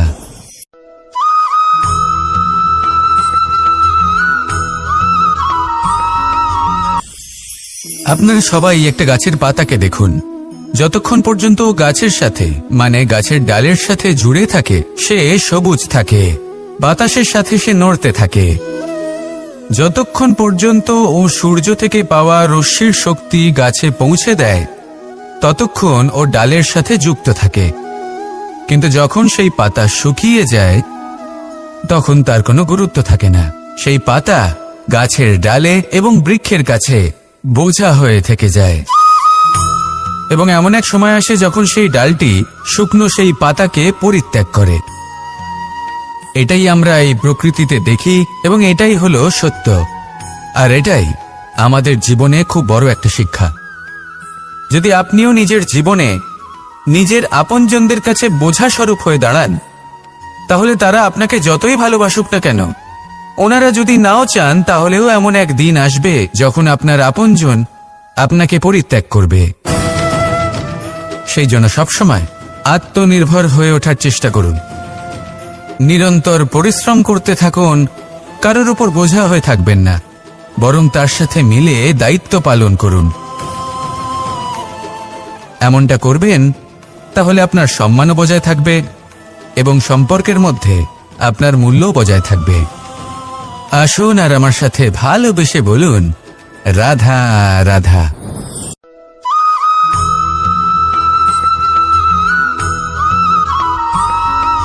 এই শুকনো পাতাটিকে দেখুন, নিষ্প্রাণ হয়ে পড়েছে। কোনো একটা সময় এই পাতাটি একটা গাছের ডালে ছিল। সেই গাছ ওর লালন পালন করত। যখন যখন বাতাস বইত, এই পাতায় কম্পন দেখা দিত, মনকে প্রফুল্ল করে তুলত। কোনো একদিন এই পাতা গাছের ডাল থেকে ঝরে পড়ে গেল। নিঃসন্দেহে ও নিজের স্বাধীনতা পেল, কিন্তু আস্তে আস্তে শুকিয়ে গেল, নিষ্প্রাণ হয়ে গেল। দেখুন, আমি এই কথা বলছি না যে স্বাধীনতা অনুচিত, কখনোই না। কিন্তু যে কোনো পরিস্থিতিতে স্বাধীন হতে চাওয়া এটা নিশ্চিতরূপে অনুচিত। আমরা যদি আমাদের জীবনে পরিবারের গুরুত্ব ভেবে দেখি, তাহলে এই পরিবারে যতই মতভেদ থাকুক না কেন, যতই মনোমালিন্য থাকুক না কেন, যতই বিবাদ থাকুক না কেন, এই সব মিটিয়ে নেওয়া অত্যন্ত প্রয়োজনীয়। সেই সবকিছু সমাপ্ত করা অত্যন্ত প্রয়োজনীয়। কখনো এই পরিবারকে ভাঙতে দেবেন না, কখনো এই পরিবার থেকে দূরে চলে যাবেন না।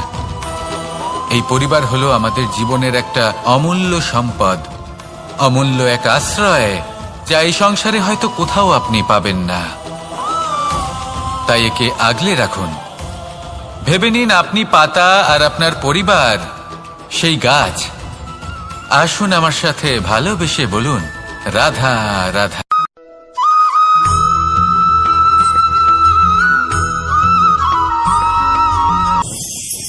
প্রেম আড়াই অক্ষর, মাত্র আড়াই অক্ষরের এই শব্দ প্রেম, এর মধ্যে ত্রিলোকের এবং সমগ্র ব্রহ্মাণ্ডের বীজ নিহিত আছে। এমন কি আছে যা এই প্রেম করতে পারে না? যেখানে শক্তি এবং বিদ্যা প্রয়োগ করে আপনি কিছুই করতে পারবেন না, সেটাও প্রেম দ্বারা অর্জন করা সম্ভব। প্রেম চাইলে পাথরেও ফুল ফোটাতে পারে। প্রেম চাইলে ন্যাড়া পাহাড়ের বুক চিরে নদীপথ তৈরি করতে পারে। চাইলে নিরক্ষর ব্যক্তিকে সংসারের শ্রেষ্ঠ জ্ঞানী করে তুলতে পারে। শুধুমাত্র এই প্রেমের জন্য সবার দুষ্টু কানাই ঘনশ্যাম হয়ে উঠেছিল। শুধুমাত্র এই প্রেমের টানেই ত্রিলোকের স্বামী দ্বারকাধীশ নির্ধন সুদামার পদসেবাও করেছিলেন। এই প্রেম হলো সংসারের সবথেকে বড় শক্তি। এই সংসারের আধার হলো প্রেম। এমন কিচ্ছু নেই যা এই প্রেমের পক্ষে সম্ভব নয়। যেখানে বিদ্যা এবং শক্তি সাহায্য করতে পারে না, সেখানে এই প্রেম আপনাকে জয়ী করে দিতে পারে। তাহলে আসুন আর আমার সাথে ভালোবেসে বলুন, রাধা রাধা।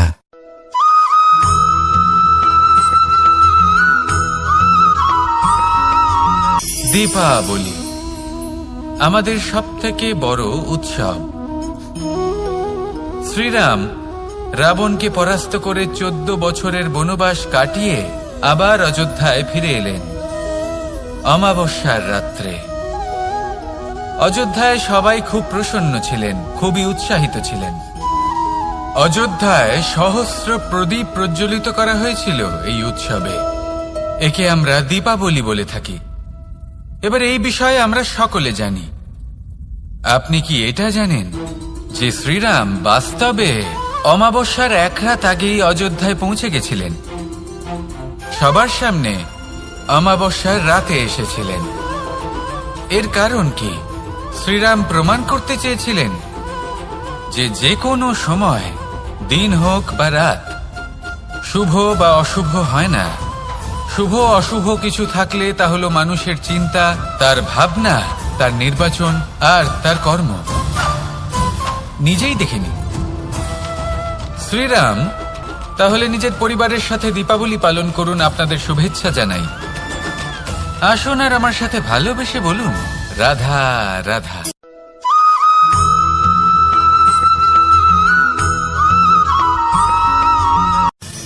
মানুষের এই জীবন, মানুষ জন্ম নেয়, একটা নির্দিষ্ট সময়ের পরে এই সংসার ত্যাগ করে চলেও যায়।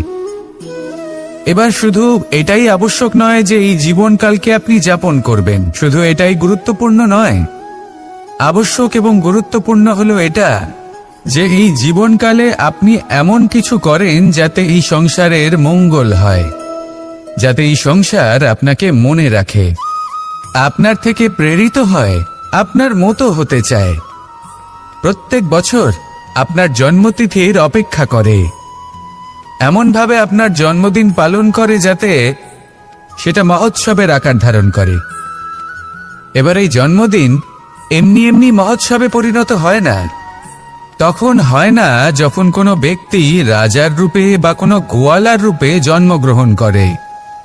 তখন পরিণত হয় যখন একজন মানুষ জন্মগ্রহণের পরে এই সংসারকে কোনো শিক্ষা দিয়ে যান।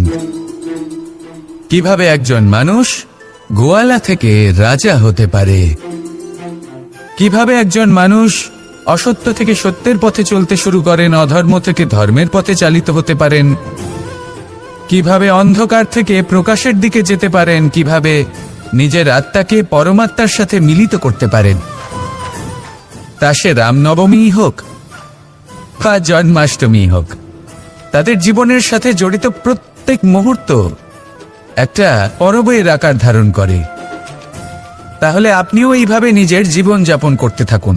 এই সংসারে শুধু ভালোবাসা বিতরণ করুন, কিছুটা এমন ভাবে বিতরণ করুন যাতে আপনি এই সংসার থেকে চলে যাওয়ার পরেও এই সংসারে আপনি শুধুই ভালোবাসা বিতরণ করতে পারেন। যদি আপনি এরকম করেন, সংসারকে প্রেরণা দেন, তাহলে আপনার জীবনও রাধা কৃষ্ণের প্রেমের মতোই অলৌকিক এবং দৈব হয়ে উঠবে। আসুন আর আমার সাথে ভালোবেসে বলুন, রাধা রাধা।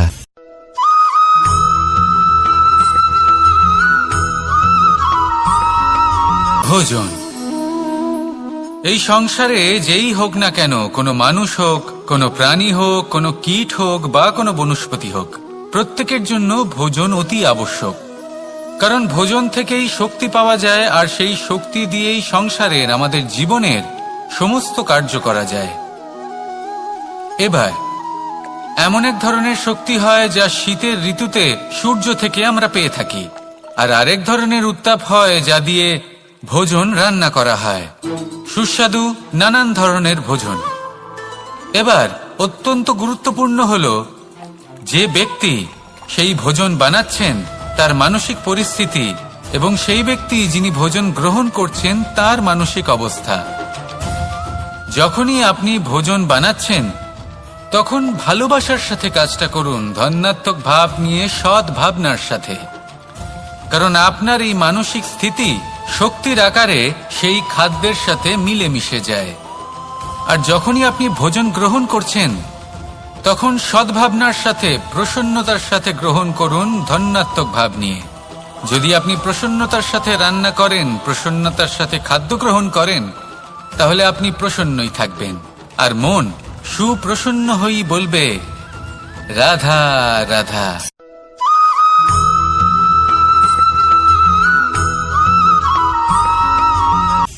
কথায় আছে সংসারে নাকি সকল রোগের ওষুধ আছে।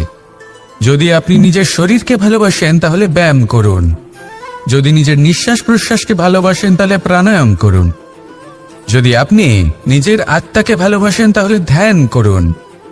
কিন্তু যদি আপনি নিজের জীবনকে, পরমাত্মাকে ভালোবাসেন তাহলে সকলকে ভালোবাসতে থাকুন। এই ভালোবাসা অত্যন্ত গুরুত্বপূর্ণ এবং আবশ্যক। ভালোবাসার থেকে ভালো না কোনো ওষুধ আছে, না আছে কোনো আসন। এর থেকে ভালো না কোনো ব্যায়াম আছে, আর না কোনো প্রাণায়াম। এই ভালোবাসা বড় বড় সমস্যারও সমাধান করতে পারে। ভালোবাসা বড় বড় বিপদকে আপনার থেকে দূর করতে পারে। এই ভালোবাসাই আপনাকে জীবনে বাঁচতে শেখায়, কারণ ভালোবাসাই হলো জীবনের আসল সত্য। তাহলে আসুন আর আমার সাথে ভালোবেসে বলুন, রাধা রাধা।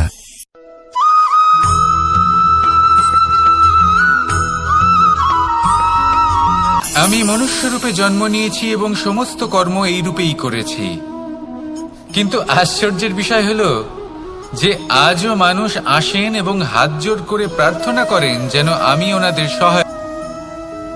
ঈশ্বর হলেন তিনি যিনি হলেন আপনার ইষ্ট। সেই জন্যই তো গুরু, মাতা, পিতা এনাদেরও ঈশ্বরই বলা হয়েছে। যাদেরকে আমরা ঈশ্বর বলে মনে করি, যারা আমাদের ইষ্ট, তারা আমাদের একটি পথ দেখান, একটি দিকে চালিত করেন। সেই পথে চলে আপনি শুভ কর্ম করতে পারেন। আর যখন কোনো ব্যক্তি তার ঈশ্বরের আদেশ পালন করেন তখন সে নিজে থেকেই শুভ পথে অগ্রসর হয়ে যান। বেশ কয়েকজন মানুষ ঈশ্বরের ওপর আস্থা রাখেন এবং ভাবেন যে অনুচিত কোনো কাজ করা উচিত নয়, ঈশ্বর দেখছেন। ওনারা ভয় পান যে কোনো অনুচিত কর্ম করলে কে জানে তার পরিণাম কি হবে।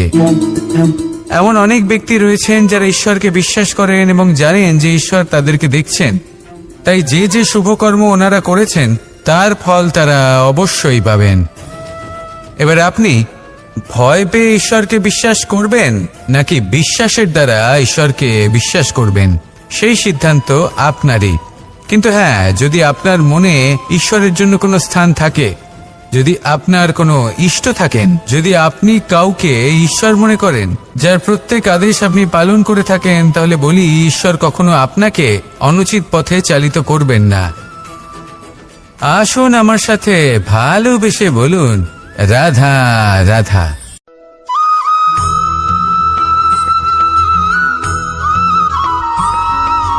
মানুষ যখন এই সংসারে প্রবেশ করে, অর্থাৎ জন্মগ্রহণ করে, তখন নিশ্চিন্তে থাকে, আনন্দে থাকে। কিন্তু যেইমাত্র তার মধ্যে বোধশক্তি আসে, তখন সে চিন্তা করতে শুরু করে। চিন্তা ভবিষ্যতের, সেই সমস্ত বিষয় নিয়ে চিন্তা করে যা ওর হাতে নেই। তারপর বড় হয়, বিবাহ সম্পন্ন হয়, গৃহস্থ জীবন যাপন করে, তারপর আবার চিন্তায় মগ্ন হয়ে যায়। ভাবে, এই যে আমার পরিবার, আমি কি ঠিকমতো তার খেয়াল রাখতে পারছি? কাল যখন আমি এই সংসার থেকে চলে যাব, তখন আমার এই পরিবারের দেখাশোনা কে করবে? শেষ পর্যন্ত এই পরিবার তো আমারই উত্তরদায়িত্ব। যাক, আপনাকে একটা প্রশ্ন করি। এই সংসারে আসার পূর্বে আপনি কি এই প্রশ্ন করেছিলেন, এটা ভেবেছিলেন যে আমাকে ছাড়া এই সংসার কিভাবে চলবে? করেননি, তাই তো? তাই আপনার এটা নিয়ে দুশ্চিন্তা করার প্রয়োজন নেই যে আপনি যখন এই সংসার ত্যাগ করে চলে যাবেন তখন কি হবে। আপনি যখন ছিলেন না তখনও এই সংসার চলছিল, আপনি যখন এই সংসার ত্যাগ করবেন তখনও এই সংসার চলতে থাকবে। যদি কোনো বিষয়ের প্রভাব থাকে, তা হলো আপনার আজকের তথা বর্তমানের কর্ম, অর্থাৎ আজ আপনি কি করছেন, কার জন্য মঙ্গল করছেন, কাকে প্রেরণা দিচ্ছেন, কাকে সাহায্য করছেন, কোন উদাহরণ প্রস্তুত করছেন। আপনি এই সংসারে যে ছবি অঙ্কন করবেন, সংসার সেটাই মনে রাখবে। তাহলে শুধু সৎকর্ম করুন, মঙ্গল করতে থাকুন, আর আমার সাথে ভালোবেসে বলুন, রাধা রাধা।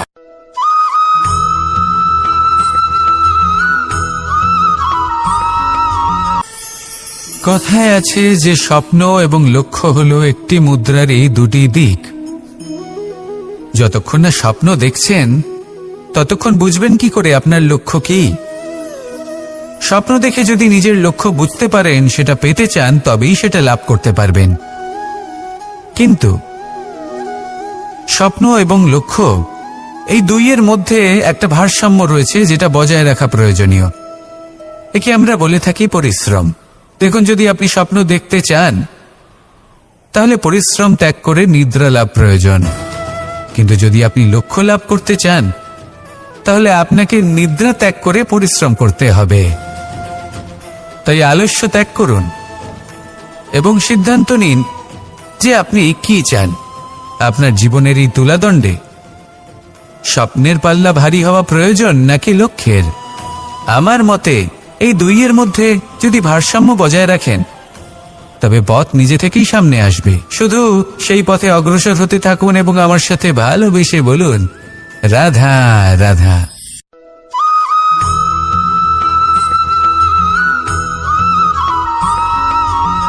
সংসারে আমাদের জীবনে যখন কোনো সুখ বা দুঃখ আসে, তার জন্য আমরা কাউকে না কাউকে অবশ্যই দায়ী করে থাকি, তাই না? এই ব্যক্তি আমাদের সাথে এরকম কাজ করেছেন, তাই আমার সাথে এমন হলো। ওই ব্যক্তি যদি এমনটা না করতেন, তাহলে আজ আমি ওই স্থানে পৌঁছতে পারতাম। সবই আপনার দৃষ্টিভঙ্গির ওপর নির্ভরশীল, আর যদি আপনার দৃষ্টিভঙ্গি এমন হয়, তাহলে তা অনুচিত। সত্যি কথা বলতে, এই সংসারে ভিন্ন ভিন্ন ধরনের মানুষ আছে। এটা আপনার উপর নির্ভর করছে কিভাবে তাদের স্বাগত জানাবেন। একবার ভাবুন, আমি আমার দুটো হাত সামনে নিয়ে এলাম, দুটো মুঠো খুলে দিলাম। দুই প্রকারের মানুষ আসবেন, কিছু না কিছু দিয়ে যাবেন। এই মুঠো যদি আমি বন্ধ করে দিই, তাহলে না কেউ আমাকে কিছু দিতে পারবে, না আমার কিছু যাবে আসবে। নিশ্চয়ই বুঝতে পারছেন এই দুই ধরনের ব্যক্তি কারা এবং তারা কি দিয়ে যান। আমি যদি নিজের মুঠো খুলে দিই, তাহলে কিছু ভালো মানুষ আসবেন, আমাকে আনন্দ, সন্তুষ্টি, জ্ঞান প্রদান করে যাবেন, ভালো অভিজ্ঞতা দিয়ে যাবেন। কোনো খারাপ ব্যক্তি যদি আসেন তাহলে তিনিও খারাপ অভিজ্ঞতা দেবেন, যার থেকে আমি শিক্ষা লাভ করব। এই সব কিছু আমি লাভ করতে পারি। মুঠো যদি বন্ধ করে রাখি তাহলে আমি কিছুই পাবো না। দেখুন, এই সংসারে প্রত্যেকের জীবন এইরকম। প্রত্যেকের জীবনে সবকিছুই আছে, ভালো খারাপ দুই মানুষই আছে, ভালো অভিজ্ঞতা আছে, খারাপ অভিজ্ঞতা আছে। নির্ভর করছে আপনার উপর যে আপনি কি করবেন, এনাদের স্বাগত কিভাবে জানাবেন, কার থেকে কি বুঝবেন, কি শিখতে পারবেন, আর কোন দৃষ্টিভঙ্গি নিয়ে অগ্রসর হবেন। এটাই নির্ধারণ করবে যে আপনার জীবন কেমন হবে। আসুন আমার সাথে ভালোবেসে বলুন, রাধা রাধা।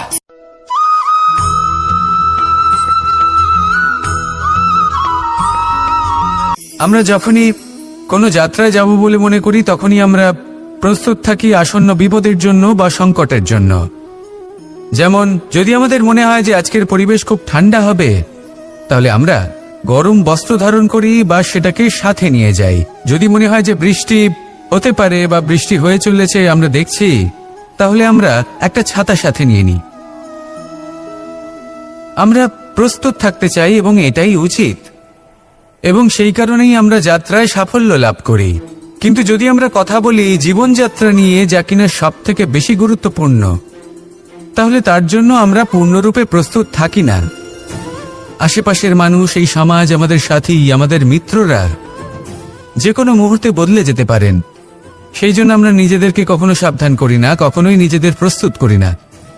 আমাদের এটা কখনোই মনে হয় না যে এরকম হতে পারে, আর সেই কারণেই শেষে গিয়ে আমরা অত্যন্ত দুঃখ পাই। একটা অমূল্য শিক্ষা আছে যেটা আমাদের লাভ করা উচিত, সতর্ক থাকা উচিত। এই জীবনযাত্রার জন্য শুধুমাত্র এই পরিবেশের বিষয়ে তথ্য সংগ্রহ করা বা তাকে অনুমান করা এটুকু হলেই চলবে না। আমাদের আশেপাশের মানুষজনকে দেখতে হবে, তাদের স্বভাব পরিস্থিতির ওপর নজর রাখতে হবে। যখন তারা রং পাল্টাচ্ছেন নজর রাখতে হবে, তা অত্যন্ত আবশ্যক। পরিবর্তন আপনার জীবনে অবশ্যম্ভাবী, সঠিকভাবে তার সম্মুখীন হন। আসুন আমার সাথে ভালোবেসে বলুন, রাধা রাধা।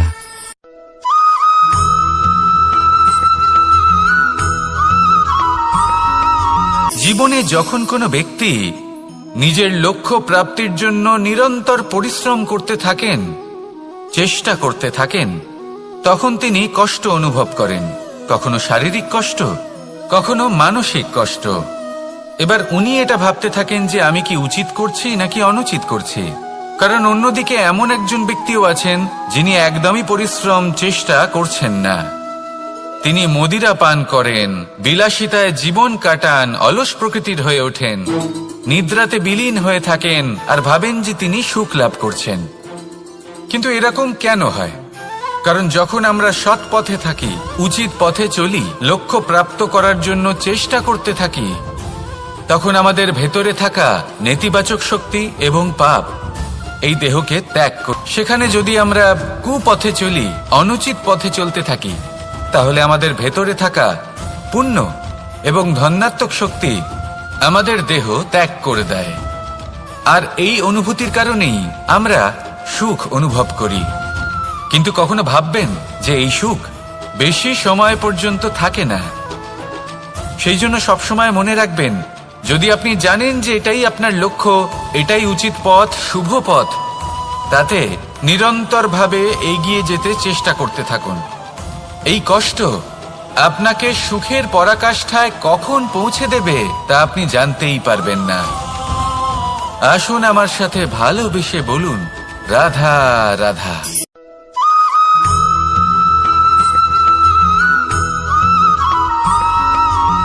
প্রতিনিধি ওই বৃক্ষের পাতাকেই মনে করা হতো, সব প্রশংসা ওই পাতাকেই করা হতো।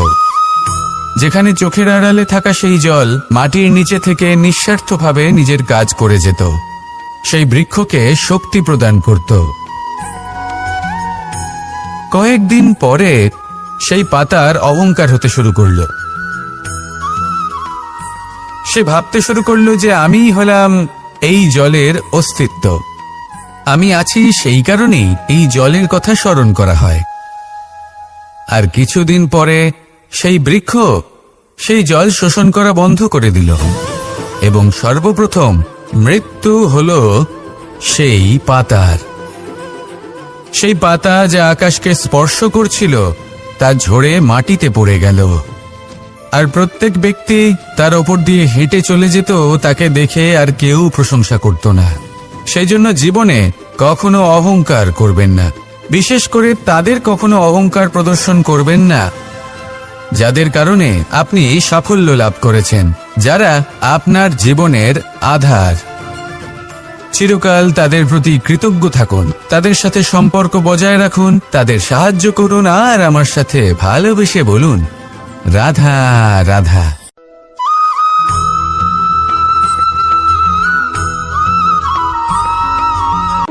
যখন আমরা হাঁটতে থাকি আর আমাদের পায়ে কাঁটা বিঁধে যায়, তখন মুখ দিয়ে আহ বেরিয়ে আসে, কান্না চলে আসে, আর অনেক সময় অভিশাপও বেরিয়ে আসে। কিন্তু আমরা কি কখনো এটা এইভাবে দেখেছি, এইভাবে ভেবেছি যে আমরা যে পথে চলেছি সেই পথে কাঁটা বিঁধেছে, নাকি আমরা সেই পথ নির্বাচন করেছি যাতে শুধুই কাঁটা রয়েছে? নাকি আমরা এভাবে ভেবে দেখেছি যে এই কাঁটা আমাদের কষ্ট দিতে এসেছে, নাকি এটা আমরাই বিছিয়ে রেখেছিলাম? সাবধান থাকা উচিত ছিল, কারণ কাঁটা বিঁধলে যন্ত্রণা হবে, চিৎকার করে ফেলতে পারি, মুখ থেকে অভিশাপও বেরিয়ে আসতে পারে। কিন্তু এই অভিশাপ শুধুমাত্র আমাদের তরফ থেকে অভিশাপ হয়, সামনের ব্যক্তিটির ওপরও নির্ভর করে। এবার সেই ব্যক্তি যদি এমন হয় যে ফুল আর কাঁটা এই দুই সমানভাবে গ্রহণ করতে পারে, তার কাছে অভিশাপও বরদানে পরিণত হয়। শেষ পর্যন্ত ব্যাপারটা দাঁড়ায় ভাবনা, চিন্তা, দৃষ্টিভঙ্গির ওপর। কারণ আপনার এই ভাবনাই সত্যি হয়ে সামনে আসে। সেই জন্য এই ভাবনা, চিন্তা, মানসিকতাকে গুরুত্ব সহকারে দেখবেন। এই বিবেচনা নিয়ে বিবেচনা করতে শিখুন। আমার কথার অর্থ হলো যে জীবনে যখন এরকম কিছু একটা ঘটবে, তখন ভেবে দেখুন যে এরকম কেন হলো। আপনি কি এমন কোনো কর্ম করেছিলেন যার কর্মফল এটা? এমন কোনো কাজ যা অনুচিত ছিল, অসত্য ছিল, যা অভদ্রতার কারণ ছিল? ভেবে দেখা প্রয়োজন। দেখুন, ইচ্ছে হলো আপনার যে আপনি কি করতে চান, ভাবনা আপনার, সত্য আপনার, জীবন আপনার, সিদ্ধান্ত আপনার। আসুন আর আমার সাথে ভালোবেসে বলুন, রাধা রাধা।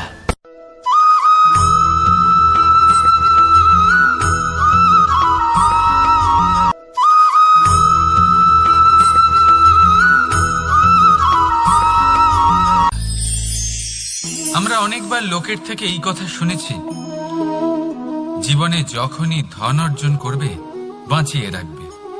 কি হয়, কঠিন পরিস্থিতিতে আপনার খারাপ সময় তা আপনার কাজে আসে। কিন্তু এই কথা কি 100% সত্যি? ভাবুন, এই সমস্ত ধন যে আপনি অর্জন করেছেন, তা কি আপনাকে সুস্বাস্থ্য দিতে পারবে? এই সমস্ত ধন কি আপনাকে সুখ এনে দিতে পারবে? পারবে না, তাই না? চলুন আমি আপনাকে একটা কথা বলি। পরমেশ্বর, ঈশ্বর, যদি এই ঈশ্বরের ওপর আপনি বিশ্বাস রাখেন, সর্বদাই ভালো কাজ করেন, সবার মধ্যে প্রেম ছড়িয়ে দেন, আর সবার জন্য শুধু ও শুধুমাত্র শুভকামনা করেন, তাহলে আপনার সাথে কখনো কোনো খারাপ হতে পারে না। তাই সময় বদলান, সময় বদলানোর উপকরণ নয়। আর ভালোবেসে বলুন, রাধা রাধা।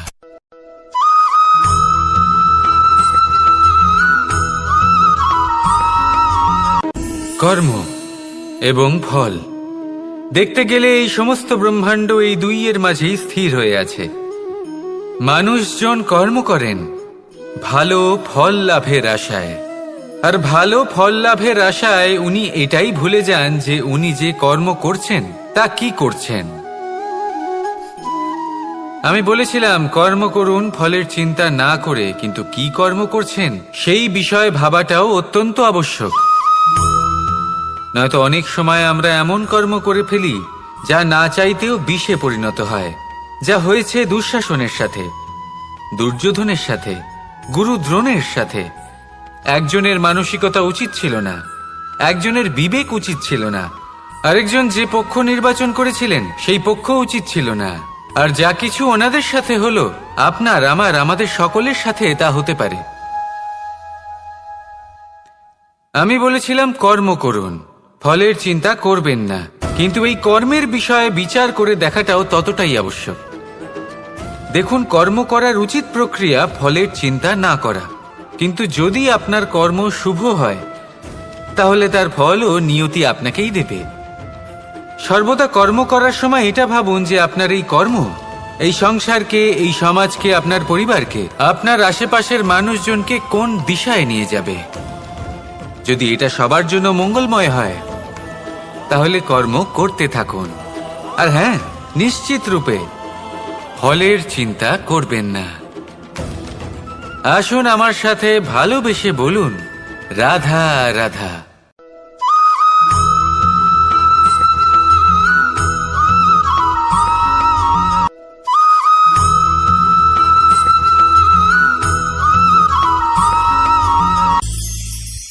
ভবিষ্যৎ। সংসারে এমন কোন ব্যক্তি আছেন যিনি নিজের ভবিষ্যতের বিষয়ে ভাবেন না?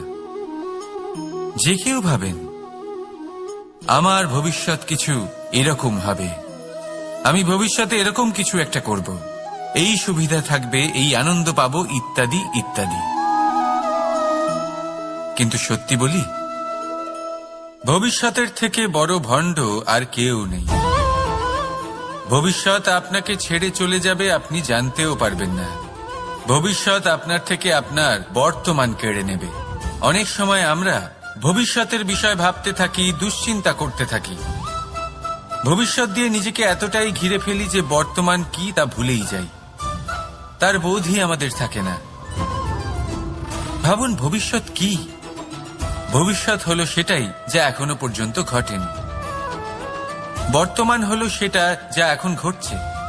তাহলে যা এখনো ঘটেইনি তার বিষয়ে দুশ্চিন্তা করে নিজেকে ব্যতিব্যস্ত কেন করছেন? এই বর্তমান, এটাই হলো গুরুত্বপূর্ণ।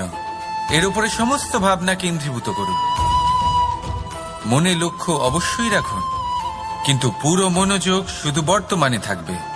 এই বর্তমানকে যদি সামলে নিতে পারেন তাহলে আপনার ভবিষ্যৎ এমনি উজ্জ্বল হয়ে উঠবে।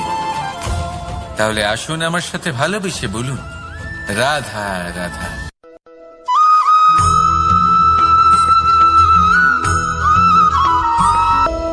একে আমরা দীপাবলি বলে থাকি। এবার এই বিষয়ে আমরা সকলে জানি।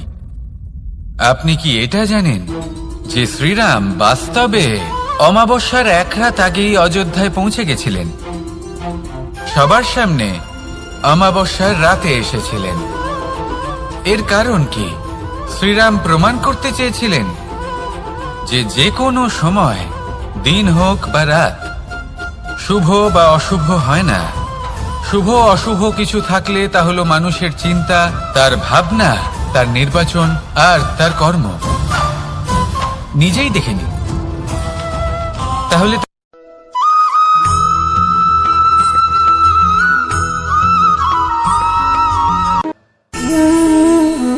সঞ্চয়। মানুষের যখন থেকে বোধবুদ্ধি হয় সঞ্চয় করতে আরম্ভ করে দেন। সঞ্চয় করতে থাকেন ভোজনের, সঞ্চয় অর্থের, সঞ্চয় শক্তির। নিজের জন্য করেন, নিজের পরিবারের জন্য করেন, নিজের স্ত্রীর জন্য করেন, সন্তানের জন্য করেন, সন্তানের সন্তানের জন্যও সঞ্চয় করেন। সঞ্চয় করার জন্য ওনার কাছে অনেক কারণ রয়েছে, কারণ উনি এটা ভাবেন যে এই সঞ্চিত শক্তির জন্য কেউ ওনার কোনো ক্ষতি করতে পারবে না। মানুষ ভুলে যান একটা গুরুত্বপূর্ণ কথা, এই সত্য, উনি এই সংসারে খালি হাতেই এসেছিলেন আর এখান থেকে ওনাকে খালি হাতেই যেতে হবে। যা এখানকার তা এখানেই থেকে যাবে। আর যদি কিছু ওনার সাথে যায় তা হলো ওনার কর্ম, আর কিচ্ছু নয়। তাই যদি কিছু অর্জন করতে চান তাহলে শুভ কর্ম অর্জন করুন, আত্মশক্তি অর্জন করুন, কারণ পরলোকে এটাই হবে আপনার সম্পত্তি। তাহলে কি এটা আপনি অর্জন করতে চান না? আসুন আর আমার সাথে ভালোবেসে বলুন, রাধা রাধা।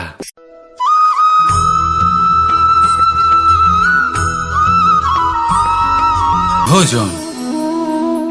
এই সংসারে যেই হোক না কেন, কোনো মানুষ হোক, কোনো প্রাণী হোক, কোনো কীট হোক বা কোনো বনস্পতি হোক, প্রত্যেকের জন্য ভোজন অতি আবশ্যক। কারণ ভোজন থেকেই শক্তি পাওয়া যায়, আর সেই শক্তি দিয়েই সংসারের, আমাদের জীবনের সমস্ত কার্য করা যায়। এবার এমন এক ধরনের শক্তি হয় যা শীতের ঋতুতে সূর্য থেকে আমরা পেয়ে থাকি, আর আরেক ধরনের উত্তাপ হয় যা দিয়ে ভোজন রান্না করা হয়, সুস্বাদু নানান ধরনের ভোজন। এবার অত্যন্ত গুরুত্বপূর্ণ হলো যে ব্যক্তি সেই ভোজন বানাচ্ছেন তার মানসিক পরিস্থিতি এবং সেই ব্যক্তি যিনি ভোজন গ্রহণ করছেন তার মানসিক অবস্থা। যখনই আপনি ভোজন বানাচ্ছেন তখন ভালোবাসার সাথে কাজটা করুন, ধন্যাত্মক ভাব নিয়ে, সৎ ভাবনার সাথে। কারণ আপনার এই মানসিক স্থিতি শক্তির আকারে সেই খাদ্যের সাথে মিলে মিশে যায়।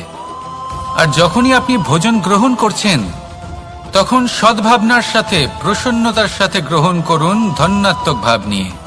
যদি আপনি প্রসন্নতার সাথে রান্না করেন, প্রসন্নতার সাথে খাদ্য গ্রহণ করেন, তাহলে আপনি প্রসন্নই থাকবেন, আর মন সুপ্রসন্ন হয়েই বলবে, রাধা রাধা।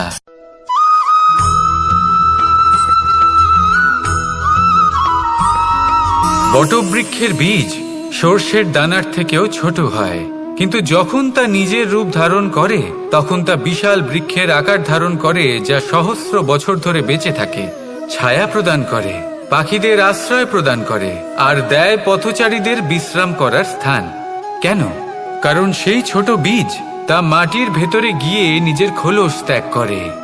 অন্ধকারে থাকে সে, যতই আলো আসুক না কেন, যতই বর্ষা আসুক না কেন, সব সহ্য করে।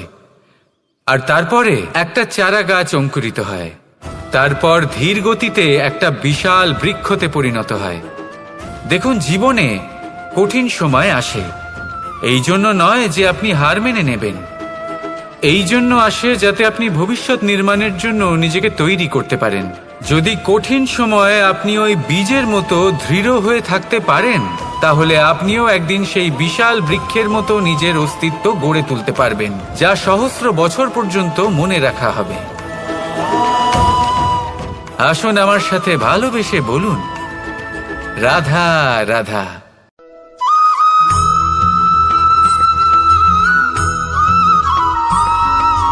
আমি মনুষ্যরূপে জন্ম নিয়েছি এবং সমস্ত কর্ম এই রূপেই করেছি, কিন্তু আশ্চর্যের বিষয় হলো, তাহলে এটা আপনাকে আরো বেশি দুঃখের গভীর অন্ধকারে ঠেলে দেবে।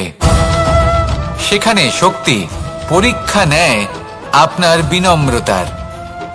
যদি আপনি বিনম্র না হন, তাহলে হয় এই শক্তি আপনার সঙ্গ ত্যাগ করবে, নয় এই শক্তি বিনম্রতার অভাবে আপনার পতনের কারণ হতে পারে।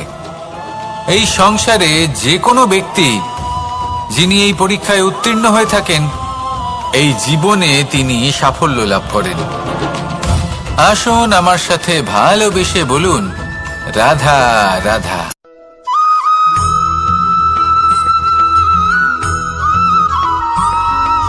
এই সংসারে আপনার সবথেকে বড় বন্ধু কে? কেউ বলবেন ছোটবেলার বন্ধুরা, কেউ বলবেন মাতা পিতা, কেউ বলবেন ঈশ্বর। এবারে বলুন যে এই সংসারে আপনার সবথেকে বড় শত্রু কে? কেউ বলবে আপনার বিরোধী, সেই ব্যক্তি যে আপনাকে হিংসে করে, বা আপনার নিজের অহংকার। আমি বলবো যে এই সংসারে আপনার সবথেকে বড় বন্ধু হলো আপনার নিজের মন। এই চঞ্চল মনকে যদি আপনি নিয়ন্ত্রণ করতে শিখতে পারেন, তাহলে এর থেকে বড় বন্ধু এই সংসারে আপনি কোথাও পাবেন না। সেখানেই যদি এই মন আপনাকে বশ করে ফেলে, তাহলে সংসারে এর থেকে বড় শত্রুও আপনি কোথাও পাবেন না।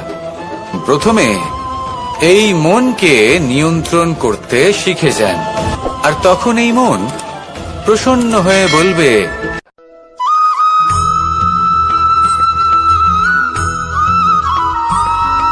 দেখলেও কেউ দেখছে না তো, কেউ ছিল না, আর সেই শাবকের ওপর আক্রমণ করল। যা হলো একটা ঘোর অপরাধ। বনের নিয়ম অনুসারে আপনি কখনোই শাবকের উপর আক্রমণ করতে পারেন না।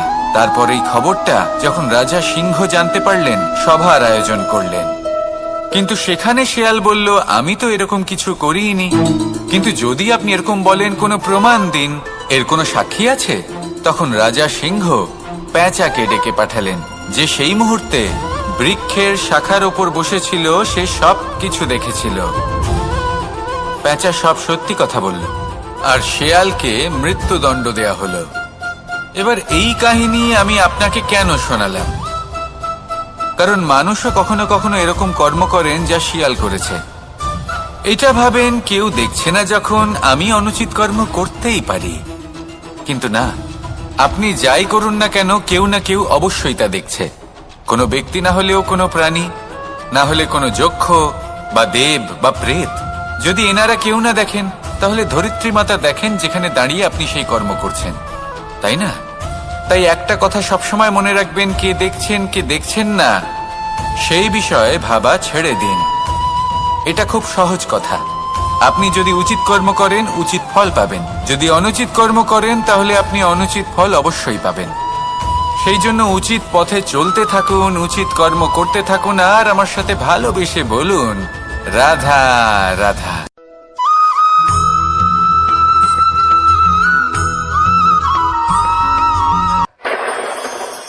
মনুষ্য জীবনের সব থেকে বেশি গুরুত্বপূর্ণ বিষয় হলো মনের একাগ্রতা।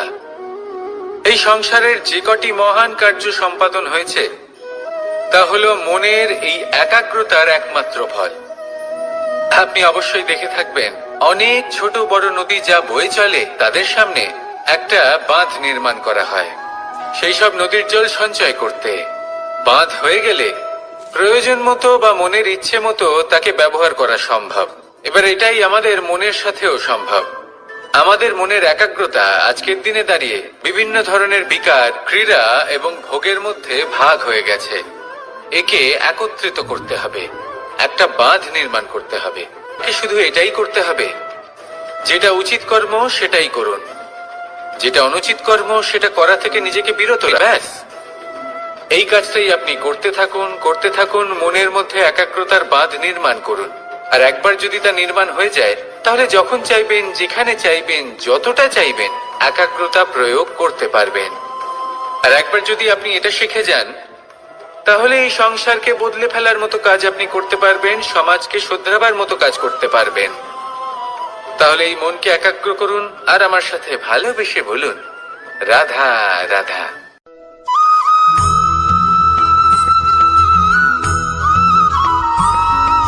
মানুষ যখন এই সংসারে প্রবেশ করে, অর্থাৎ জন্মগ্রহণ করে, তখন নিশ্চিন্তে থাকে, আনন্দে থাকে। কিন্তু যেই মাত্র তার মধ্যে বোধশক্তি আসে, তখন সে চিন্তা করতে শুরু করে। চিন্তা ভবিষ্যতের, সেই সমস্ত বিষয় নিয়ে চিন্তা করে যা ওর হাতে নেই। তারপর বড় হয়, বিবাহ সম্পন্ন হয়, গৃহস্থ জীবন যাপন করে, তারপর আবার চিন্তায় মগ্ন হয়ে যায়। ভাবে, এই যে আমার পরিবার, আমি কি ঠিকমতো তার খেয়াল রাখতে পারছি? কাল যখন আমি এই সংসার থেকে চলে যাব, তখন আমার এই পরিবারের দেখাশোনা কে করবে? শেষ পর্যন্ত এই পরিবার তো আমারই উত্তরদায়িত্ব। যাক, আপনাকে একটা প্রশ্ন করি। এই সংসারে আসার পূর্বে আপনি কি এই প্রশ্ন করেছিলেন, এটা ভেবেছিলেন যে আমাকে ছাড়া এই সংসার কিভাবে চলবে? করেননি, তাই তো? তাই আপনার এটা নিয়ে দুশ্চিন্তা করার প্রয়োজন নেই যে আপনি যখন এই সংসার ত্যাগ করে চলে যাবেন তখন কি হবে। আপনি যখন ছিলেন না, তখনও এই সংসার চলছিল। আপনি যখন এই সংসার ত্যাগ করবেন, তখনও এই সংসার চলতে থাকবে। যদি কোনো বিষয়ের প্রভাব থাকে, তা হলো আপনার আজকের তথা বর্তমানের কর্ম। অর্থাৎ আজ আপনি কি করছেন, কার জন্য মঙ্গল করছেন, কাকে প্রেরণা দিচ্ছেন, কাকে সাহায্য করছেন, কোন উদাহরণ প্রস্তুত করছেন। আপনি এই সংসারে যে ছবি অঙ্কন করবেন, সংসার সেটাই মনে রাখবে। তাহলে শুধু সৎকর্ম করুন, মঙ্গল করতে থাকুন, আর আমার সাথে ভালোবেসে বলুন, রাধা রাধা।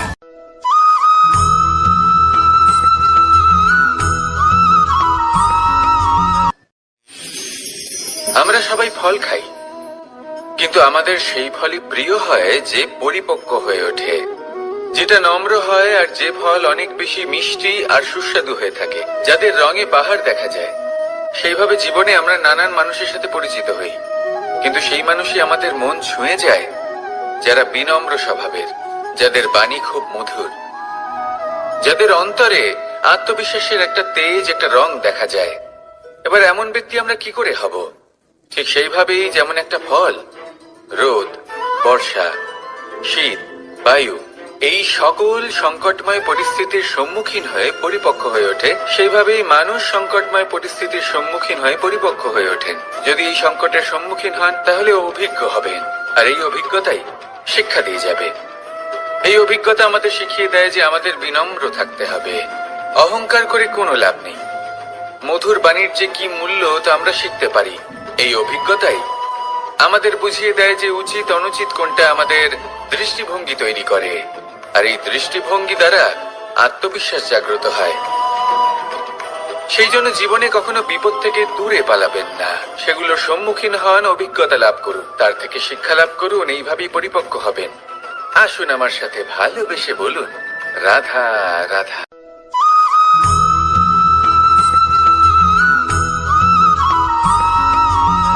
এই সংসারে সব থেকে বেশি কোমল বস্তু হলো রেশম। এই রেশম এতটাই কোমল হয় যে এর পুরো একটা থান শুধুমাত্র একটা হাতে ধরা সম্ভব। কখনো ভেবে দেখেছেন এই রেশম কিভাবে হয়? একটি কীট তার লালার দ্বারা উৎপন্ন হয়।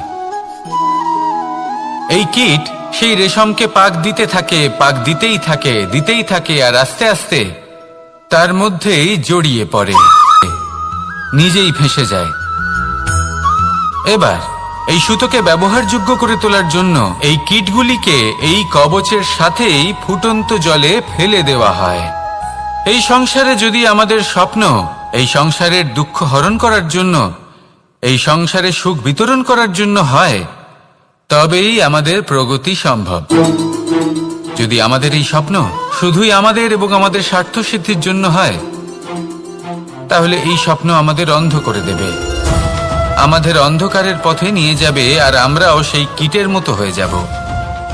নিজেদেরই মায়াজালে আমরা নিজেই ফেঁসে যাব, আর শেষে আমরা যদি কিছু লাভ করি তা হবে একাকিত্ব, অন্ধকারময় মৃত্যু। তাই স্বপ্ন অবশ্যই দেখুন, কিন্তু এমন ভাবে স্বপ্ন দেখবেন না যে তার এই বন্দিগৃহে আপনি নিজেই ফেঁসে গেলেন। স্বপ্ন দেখুন পরোপকারের, পরমার্থের, সবাইকে উদ্ধারের, অন্ধকারের নয়। তবেই কল্যাণ হবে, আর তবেই এই হৃদয় প্রসন্ন হয়ে বলবে, রাধা রাধা।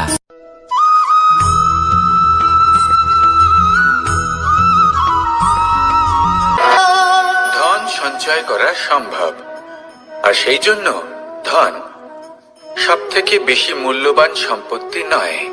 এবার আপনি বলবেন, এ আমি কি বলছি? এই ধন খুব মূল্যবান, আমরা সকলে অর্জন করতে ব্যস্ত। সেটা এই কারণে, কারণ আপনারা জানেন না এই সংসারের সব থেকে বেশি মূল্যবান সম্পত্তি কি। এ হলো সেই সম্পত্তি যা কখনো সঞ্চয় করা সম্ভব নয়। আপনার কাছে যতই ধন থাকুক তা দিয়ে আপনি স্বাস্থ্য লাভ করতে পারেন, বাড়ি কিনতে পারেন, আদি ইত্যাদি, কিন্তু আপনি যতই ধনী হন না কেন, ফেলে আসা দিনের একটা মুহূর্ত আপনি লাভ করতে পারবেন না। এই একটা মুহূর্ত, এই সময়, এটাই হলো সংসারের সব থেকে মূল্যবান সম্পত্তি। একবার চলে গেলে তা কখনোই ফিরে আসে না। আর এই মুহূর্ত যতই চলে যাক না কেন, আমরা স্মৃতির মাধ্যমে সেগুলি যাপন করতে পারি, তার আনন্দ উপভোগ করতে পারি, আর যার সাথে আমরা সময় অতিবাহিত করেছি তার স্মৃতিতে আমরা চিরকাল জীবিত থাকতে পারি। সেই জন্য সময় সব থেকে মূল্যবান সম্পত্তি, তাকে এইভাবে নষ্ট করবেন না। প্রত্যেকটা মুহূর্ত উপভোগ করুন, আনন্দ করুন, আর ভালোবেসে বলুন,